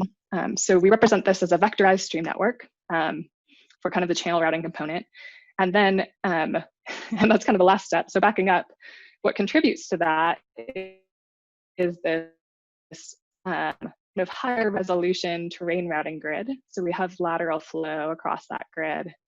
And then the coarsest resolution grid is the kind of column land surface model. And so this is kind of a more traditional column land surface model, when it's no MP in particular, but similar to what you might find or what is used a lot of times in kind of like WRF atmospheric model simulations.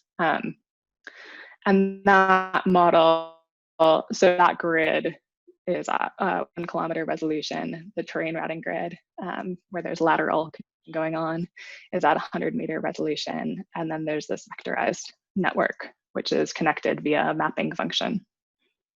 Okay.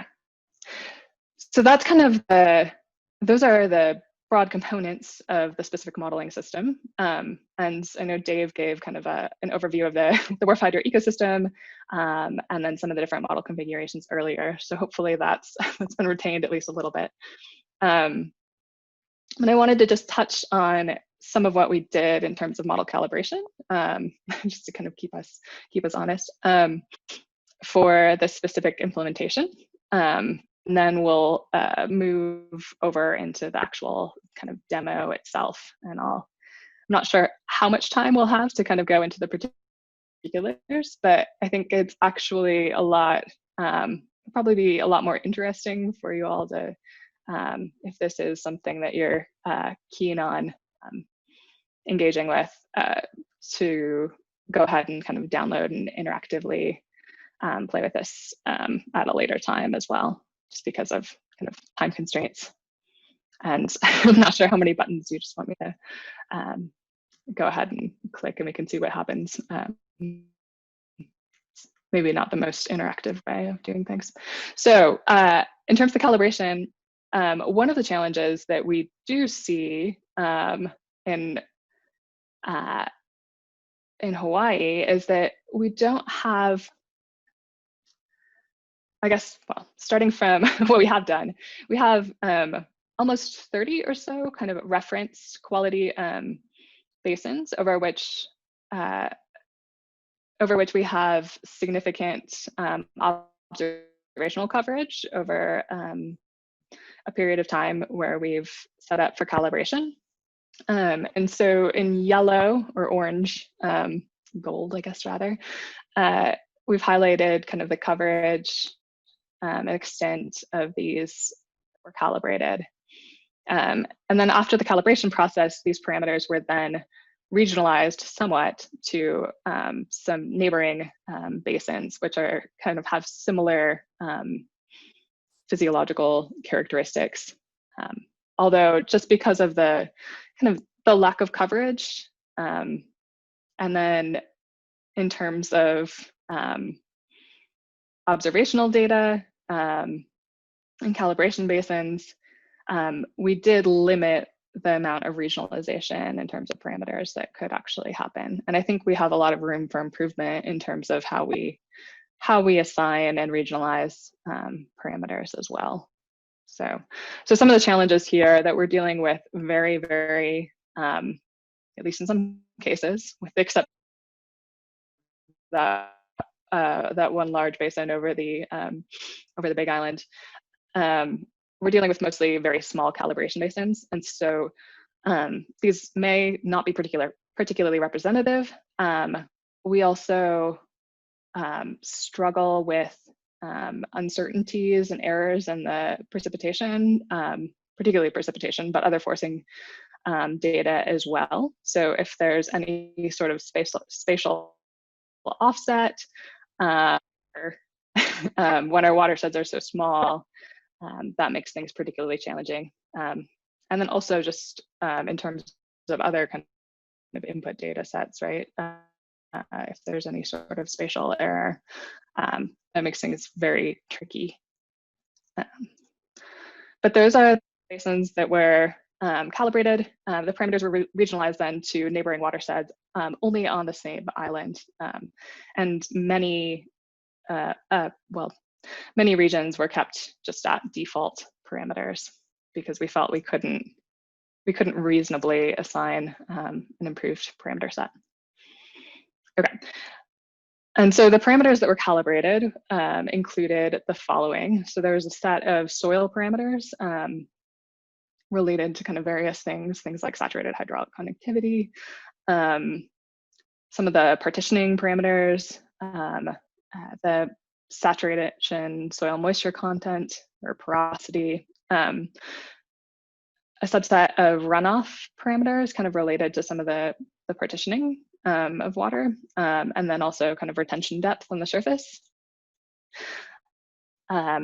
Several groundwater parameters associated with a simple kind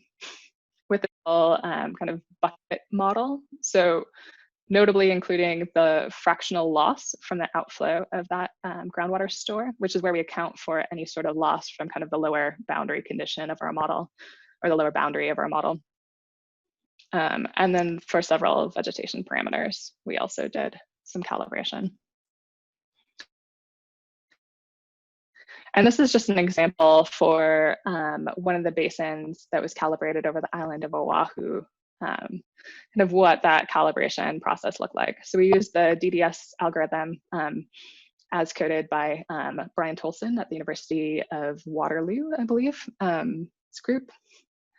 And that algorithm works particularly well for us because the number of iterations required for calibration is generally quite low. So that allows us, with our quite computationally expensive model, to actually do some significant calibration.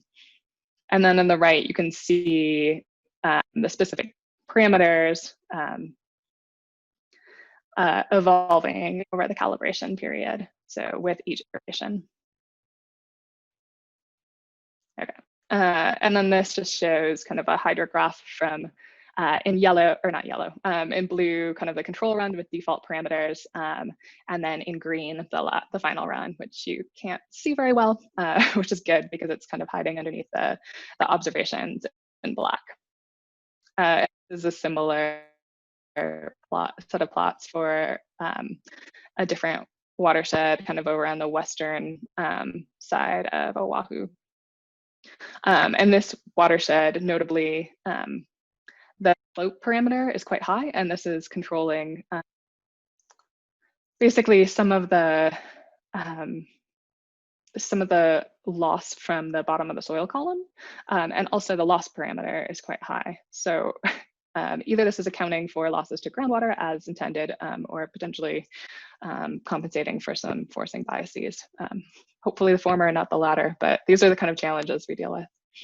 So, and then this is kind of the time series again. So the control run, and then the best run and last run from the calibration experiment. Okay, so next I'm going to go ahead and move over to the demo for the remainder of the time here. And we'll kind of, that was a little background information about what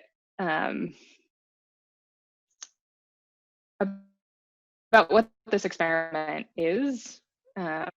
Just some context in terms of kind of where this, how this model domain was developed, where it came from, what kind of calibration process we subjected it to, and then we'll go ahead and look at what some of the input files are, what some of the output files are, what variables we actually simulate, and then what some of those look like for this particular event of interest. So go through some of the actual process.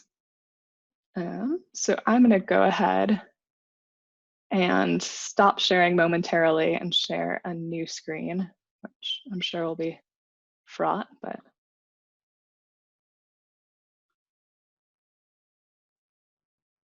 let's see how this goes. Okay. Looks like this is sharing the right thing now. Molly, please feel free to chime in if not. Okay. It's good. I'm assuming, okay, sounds good. Good to go, cool. Good to go. So this is, just to orient you briefly, this is an instance of Jupyter Lab. So this is an open source project that is great. I just want to acknowledge that a lot of people have put a ton of effort into this. But basically, it allows us to kind of present this tutorial in kind of a notebook format, so complete with text and images, and then also some interactive cells that can be run. So I'm going to skip over a lot of this content, but I just want to make sure that I at least acknowledge it's there, and what this environment is.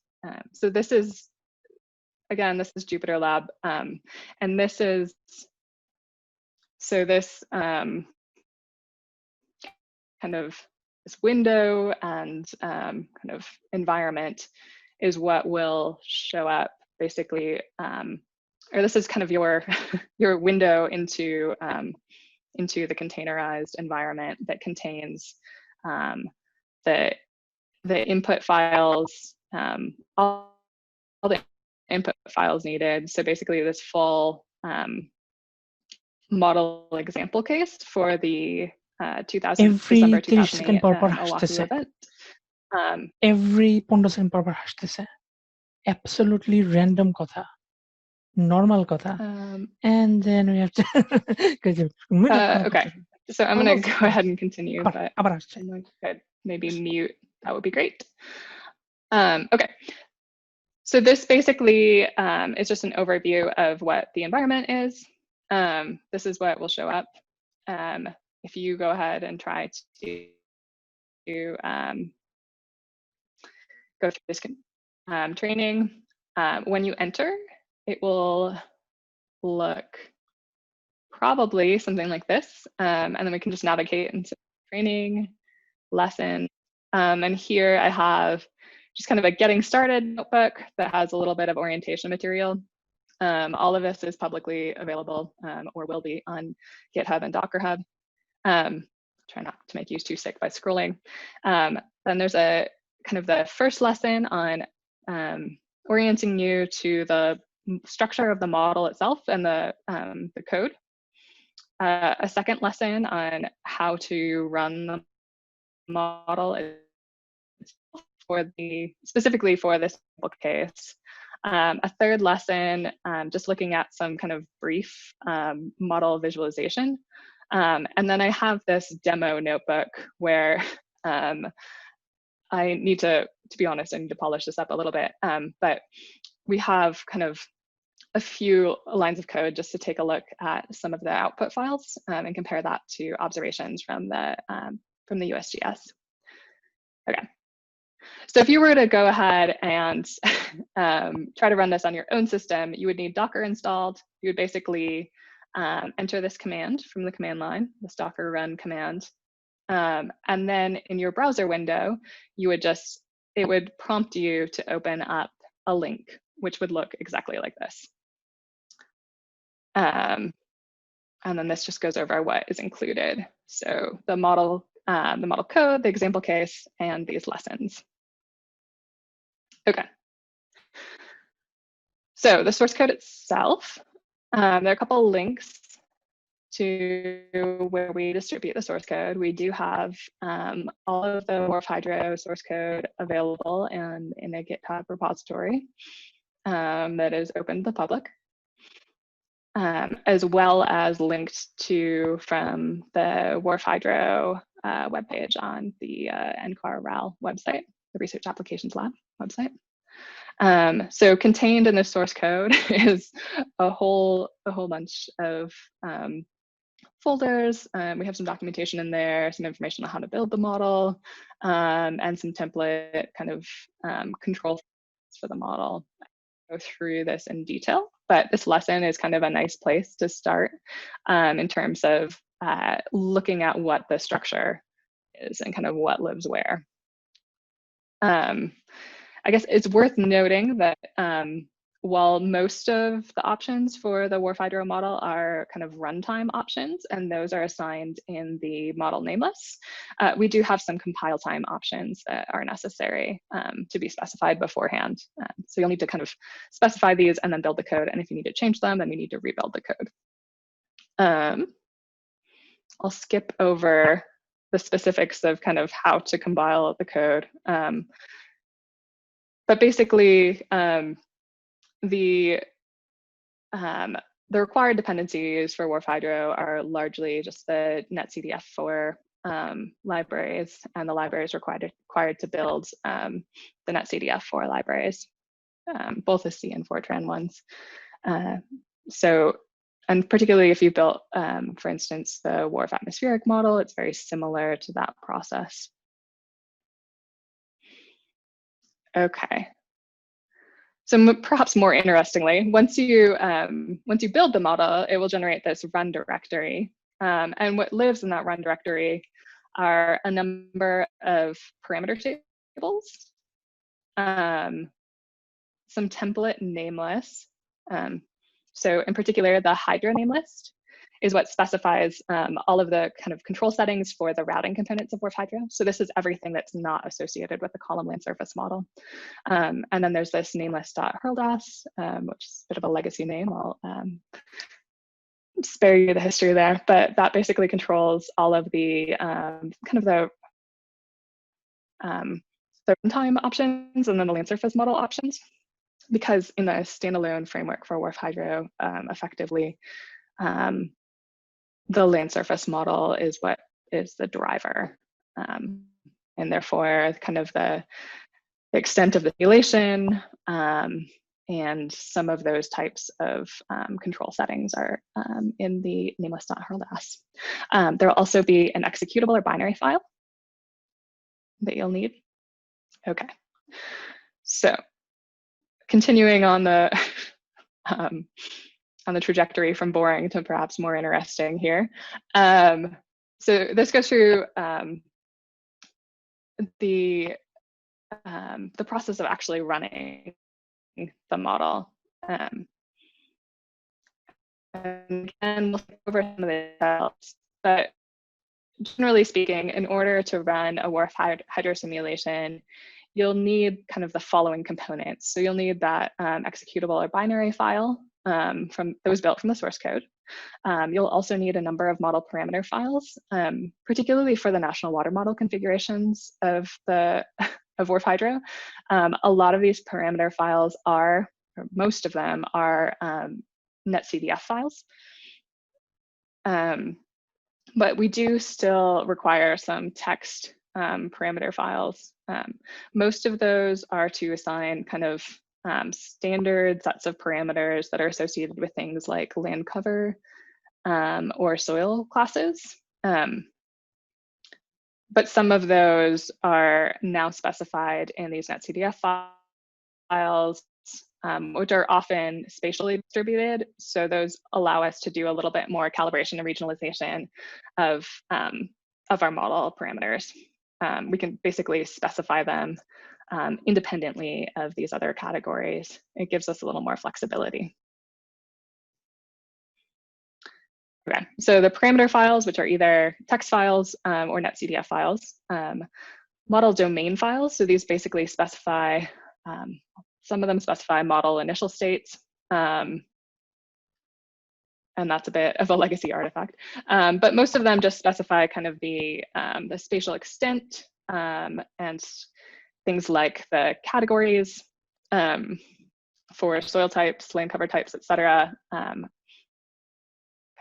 And then you'll also need input meteorological forcing files and the specifics on what variables you need and what the units are, etc., are explicitly detailed in the documentation. One thing that's worth noting probably is that the meteorological forcing data does need to be provided on the grid, the specific grid that the land surface model is provided on. And then again, those nameless, those Fortran nameless, the one for the routing components, and then the one to control the land surface model options. Okay, so this particular example case, again, is for that December 2008 event over Oahu. And this map here just, again, shows the region over which we'll be simulating. And all of those light blue segments are vectorized stream segments. Those stream segments, or some of them anyway, are associated with gauge locations, and we'll see how that's useful later on.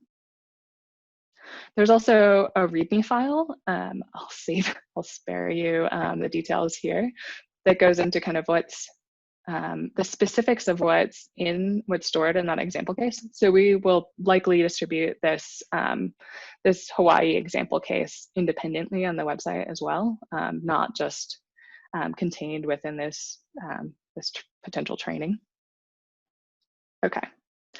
And what's in that example case are basically all of the model domain and parameter files, as well as the forcing input data and some USGS observational files for this particular case. So not the model code, not the library needed, et cetera, or the environment, but just kind of all of the necessary files you would need to kind of conduct a simulation, as long as you had everything else configured for the model on your system. Okay. So in particular, in the domain and parameter files, there are a number of different files here. Some of them which specify, they generally specify model domain information and parameters for specific components of the model. So for example, the route link file specifies all of the channel parameters. The spatial weights file describes that mapping between the kind of catchment or vectorized stream units and then the gridded components of the model. There's also a spatial metadata file, which describes some projection and coordinate information needed to make our outputs climate and forecast compliant, if you're familiar with that. And there are a variety of other files. So I guess in particular, the GeoEM file or the GeoGrid file specifies a lot of the land surface model information as well as the WRF input file. And then things like the GW BuckParm file or the groundwater parameter table, and the lake parameter file is the lake and reservoir parameter. Contains all of the lake and reservoir parameters for the simulation. Okay, so this simulation in particular, we're going to start from a couple of restart files. And these files are important and interesting in that they basically save all of the necessary states and fluxes at a certain period in time or a certain point in time so that the model can be stopped and restarted for the purpose of, for a variety of purposes. But it can be stopped and restarted, and then the simulation from after that restart will look exactly like as if you had done a continuous simulation. So there's a restart file for all of the hydro components of the model or the routing components. And then there's also a restart file for kind of the column land surface model components. Okay. I'll skip through a little bit of this here. But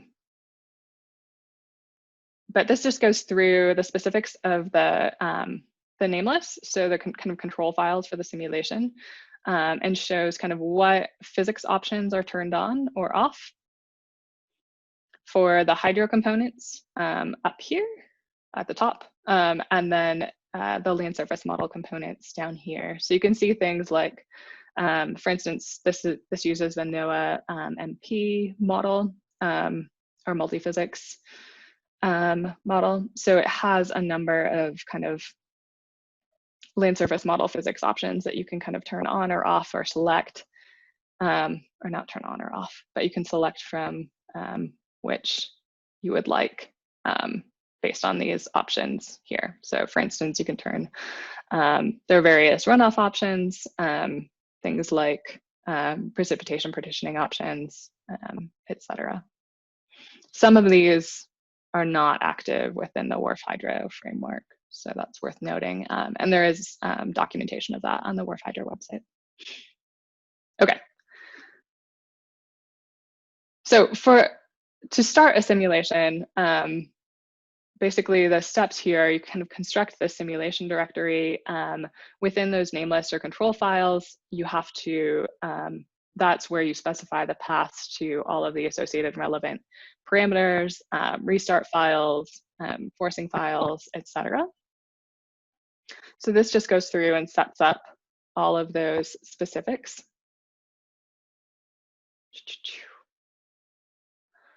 And then the actual running of the model.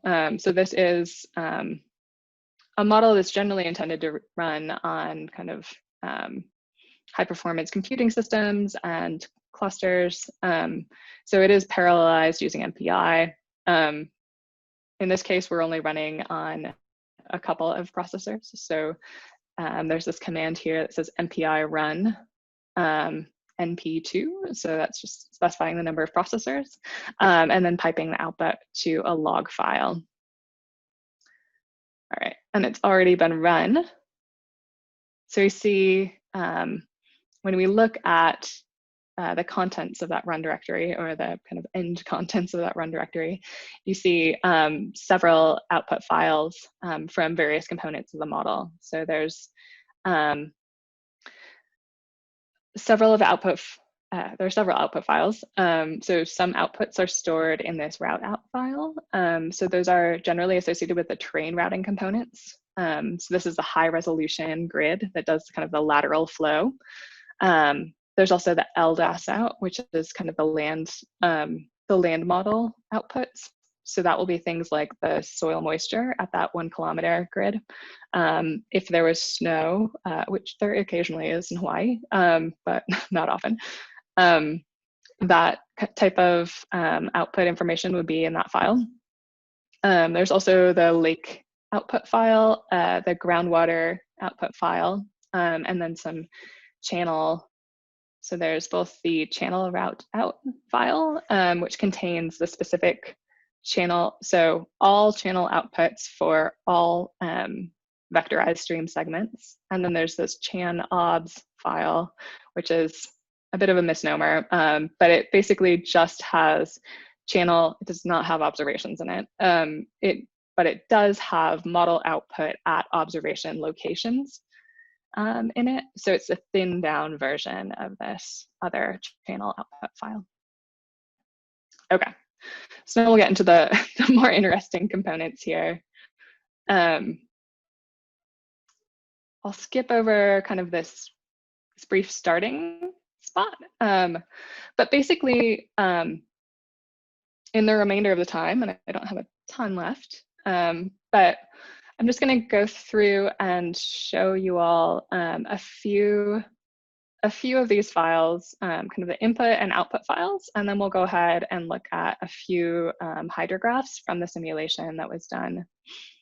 So in particular, again, this is the input files for the model, or the model domain files,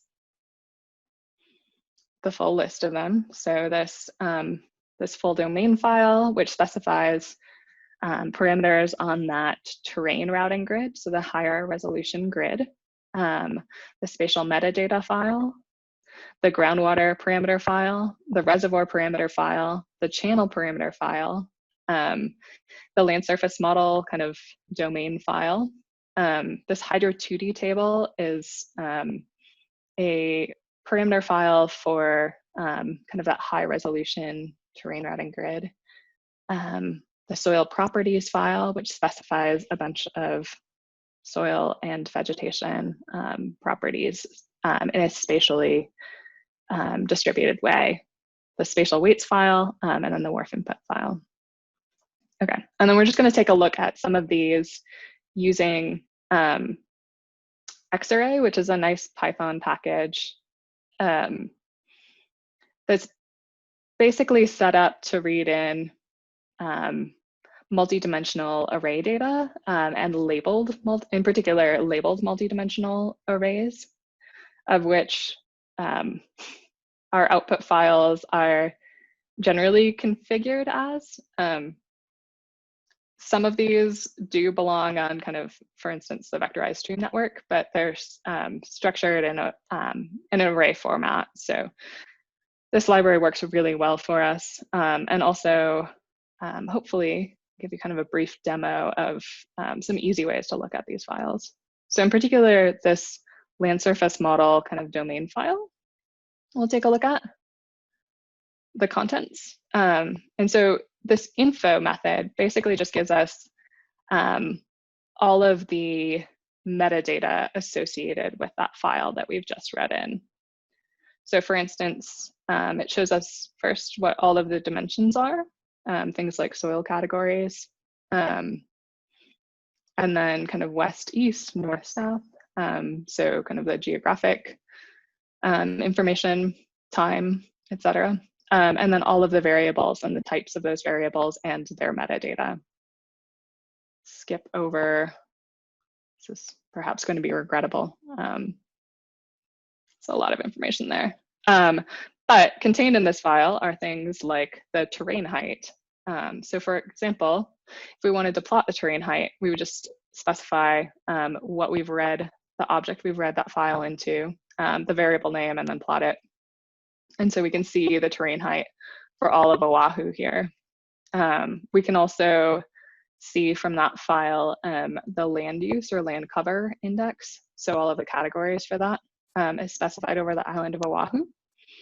And for the National Water Model implementation, we did use the CCAP, which is effectively kind of the coastal, if you're familiar with land cover data sets, it's effectively kind of the coastal equivalent for NLCD, or the National Land Cover Database. And I believe it was a 2011 edition of that. And we did have to remap those categories back to some standard USGS categories. There are also things contained in there like soil categories. So dominant soil categories. And I'll skip over some of the rest of these. But this is just a great way to take a look at what the specific contents of these files are, and understand kind of what the types are, what the metadata is, etc. It makes plotting super easy. So the rest of this just goes over what the specifics of the input files are, and I'll save you for that and get to some actual simulation results here. So in this notebook, some of these I've already run, but at the top, I've also set up the display so that it provides some nice, rather than those extremely long printouts of all of the file metadata, we can show kind of a nice HTML representation of what is in those files, and we'll see that below. So again, these are the domain files. We're reading in the GeoGrid file, and then just printing out some of this metadata here. So you can see what all of the dimensions are, what the coordinates are, if there are any. In this case, it's not seeing any coordinates by default. All of the data variables, and then all of the global attributes for the file. And again, we can just look at things like the terrain height or the soil categories, etc. We can also do that for things like the soil properties file. Again, this might require kind of referring to the documentation, but there are parameters in here specified like this MF snow factor, which is important for it's a parameter for the snow depletion curve, the vegetation height. There are a variety of other things in here. And then we can go ahead and plot some of those. This. Okay.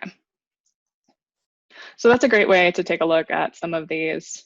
In addition to kind of just reading through the textual documentation, it's a great way to take a look at some of the inputs from an example case. But if we want to go ahead and look at some of the outputs, and perhaps go ahead. Hey, Caitlin, you have about 3 minutes left. Okay, perfect. Yeah, that'll be great. I'm going to go ahead and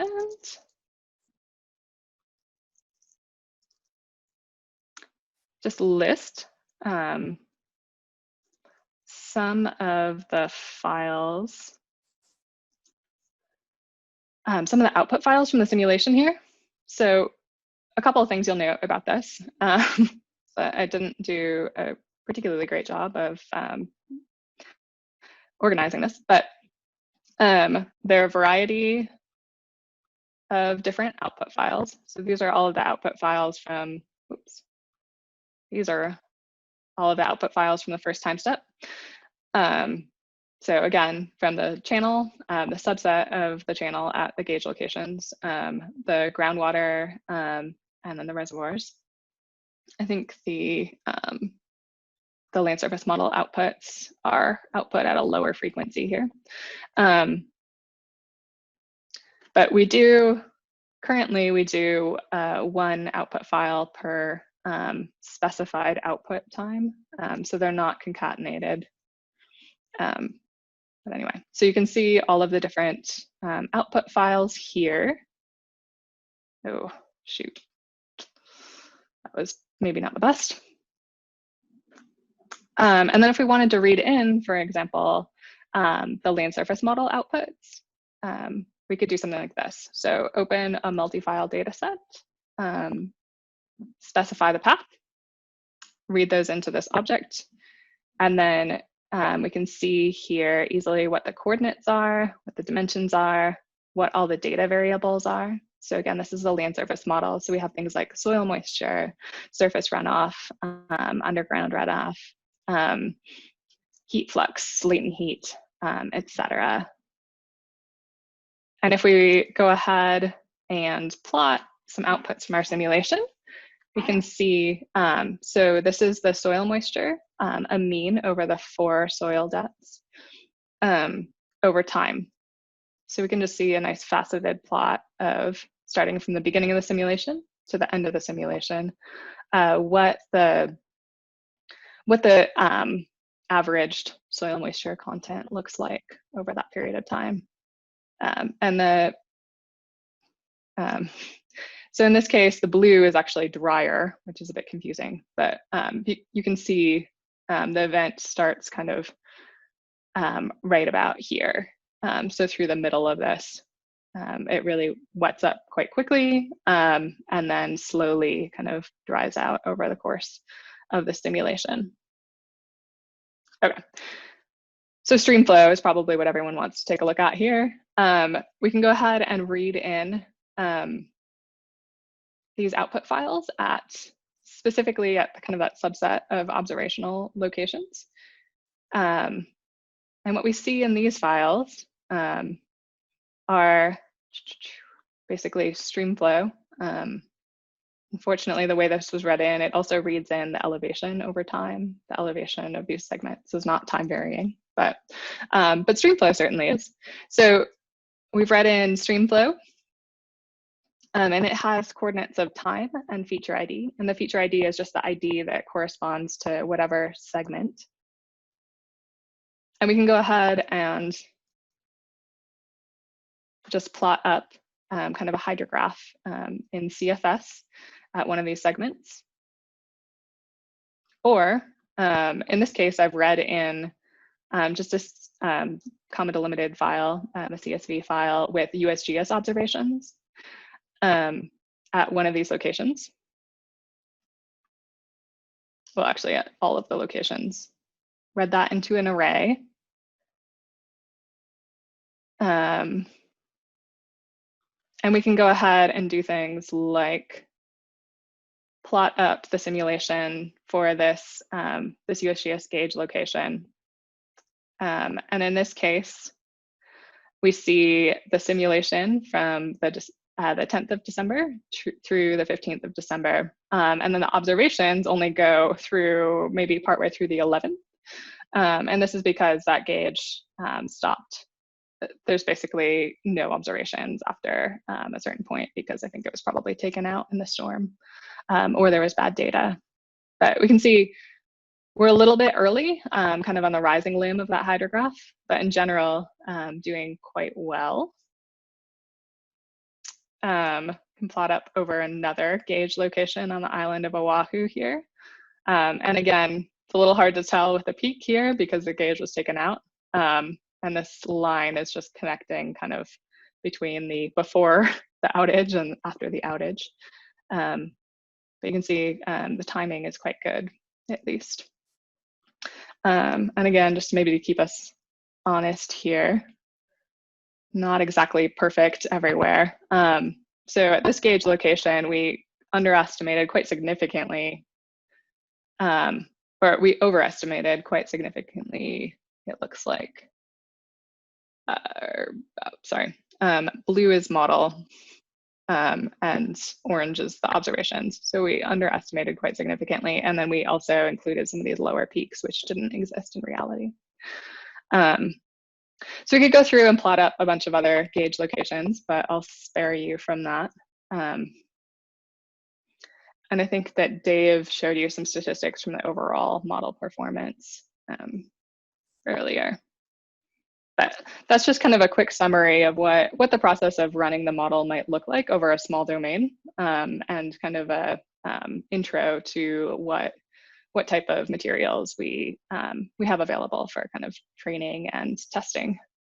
So with that, I think we have some time for either questions or discussion. I'll let Molly kind of guide that and stop sharing my screen.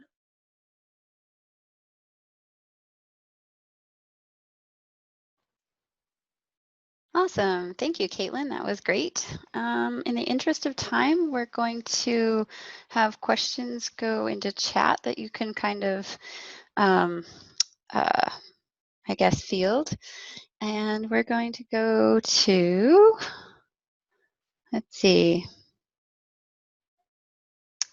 We're going to go to Slido. And we're going to have Yin Fan kind of go through the summary of our previous question, which was, what are the challenges and limitations associated with meteorological data for tropical island hydrology? Well, thank you, Molly. And like a previous question, even though that we are not asking that, but I think there are similar answers here. So first of all, like the ugliness of the data or the lack of station observation, basically the rainfall and the radar data and satellite image not necessarily reliable or comparable with the gauge data. And some of the coverage, both time and space, may be challenging for applied to the hydrological modeling or hydrological prediction, and limited the number of parameters available because I think we all understand that rainfall is the critical driver here for all hydrological simulation, but at the same time, given very unique tropical meteorological situation, we also need other information like previously demonstrated the trade wind inversion could be a significant factor that capping the cloud underneath the certain elevation, so produce the cloud for the precipitation. So there are different kind of information that is challenging and but also necessary to be the hydrological modeling input. There are other challenge that I was talking about, for example, the terrain blockage for the radar data or the accuracy of those information, how we can linking the radar with the gauged rainfall information. That's also still in development, I believe. And I think there are other questions in the chat. Molly, how would you like to host this Q&A section? So the next one I'd like to do is have everyone go back to Slido and fill out the next question, which is, what is the desired outcome, the emergence of this workshop? It's the emergence of a community of practitioners who can share experiences and tools in reducing vulnerability to tropical and island flooding. What we want to know is from you guys, do you have any ideas on how we can enable this? So while you're filling that out, if you also have other questions for the speakers, we have about maybe 7 minutes or so to open the floor to any of this for any open questions. So while you guys are filling out the question, so I want to just add something that we are happily surprised that when we send out this workshop, we're learning there are so many interests. There are more than 200 registration participants that are interested in this workshop. And we think that's a really great momentum that it seems that a lot of researcher or practitioner is interested in this tropical hydrology topics. And so this one last question that we'd like to gauge your interest to see how we can do a collaboratively effort to gather this interest and help each other out and fill those knowledge gap or the needs that we can all work together. So go ahead and put in your answer. And I believe that at the end of this workshop, Molly will have a survey you will have other opportunity to further connect and provide other your interest. Yes, I will follow up here in a second with another slide. I'm not seeing a lot of activity on this, so maybe people are dropping off. Maybe, and oh, here we go. Here's a few. Oh, cool. Thank you. And in the chat, Alan Mayer asking if there would be a link for this recording for this workshop. And yes. I fully agree that I think this workshop to myself has been really informative, and I can see many of our other colleagues will be interested. So I hope that Molly will send out the link to follow up on this recording. Yes, I will in 1 second. First of all, yes, this meeting has been recorded and we will send out links to that. They're asking more webinar, Molly. They want more. Okay, that's awesome. I'm working my fingers as fast as I can, and my here we go. There are my meeting controls. Sorry, y'all. I'm a little behind. Here's my chat. Okay. Here's a link. We love the fact that you attended today, and we do want to collaborate. We're looking for ways to do that. If you're interested in more trainings and if you do want to share your information with other people who attended in order to network, please fill out this survey, link coming. So link to survey.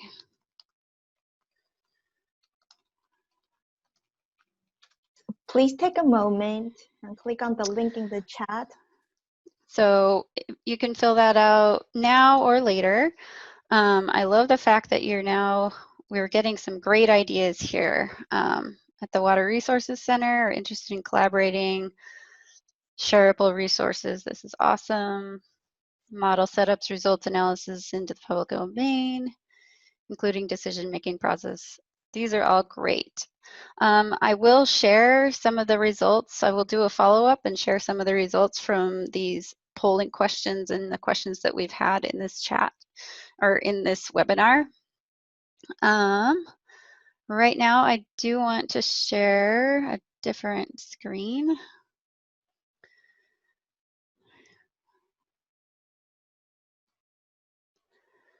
So here you go.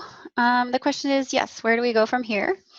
I just posted the link to the workshop survey, and from there you can fill out whether you want your information shared and how you want to network in the future.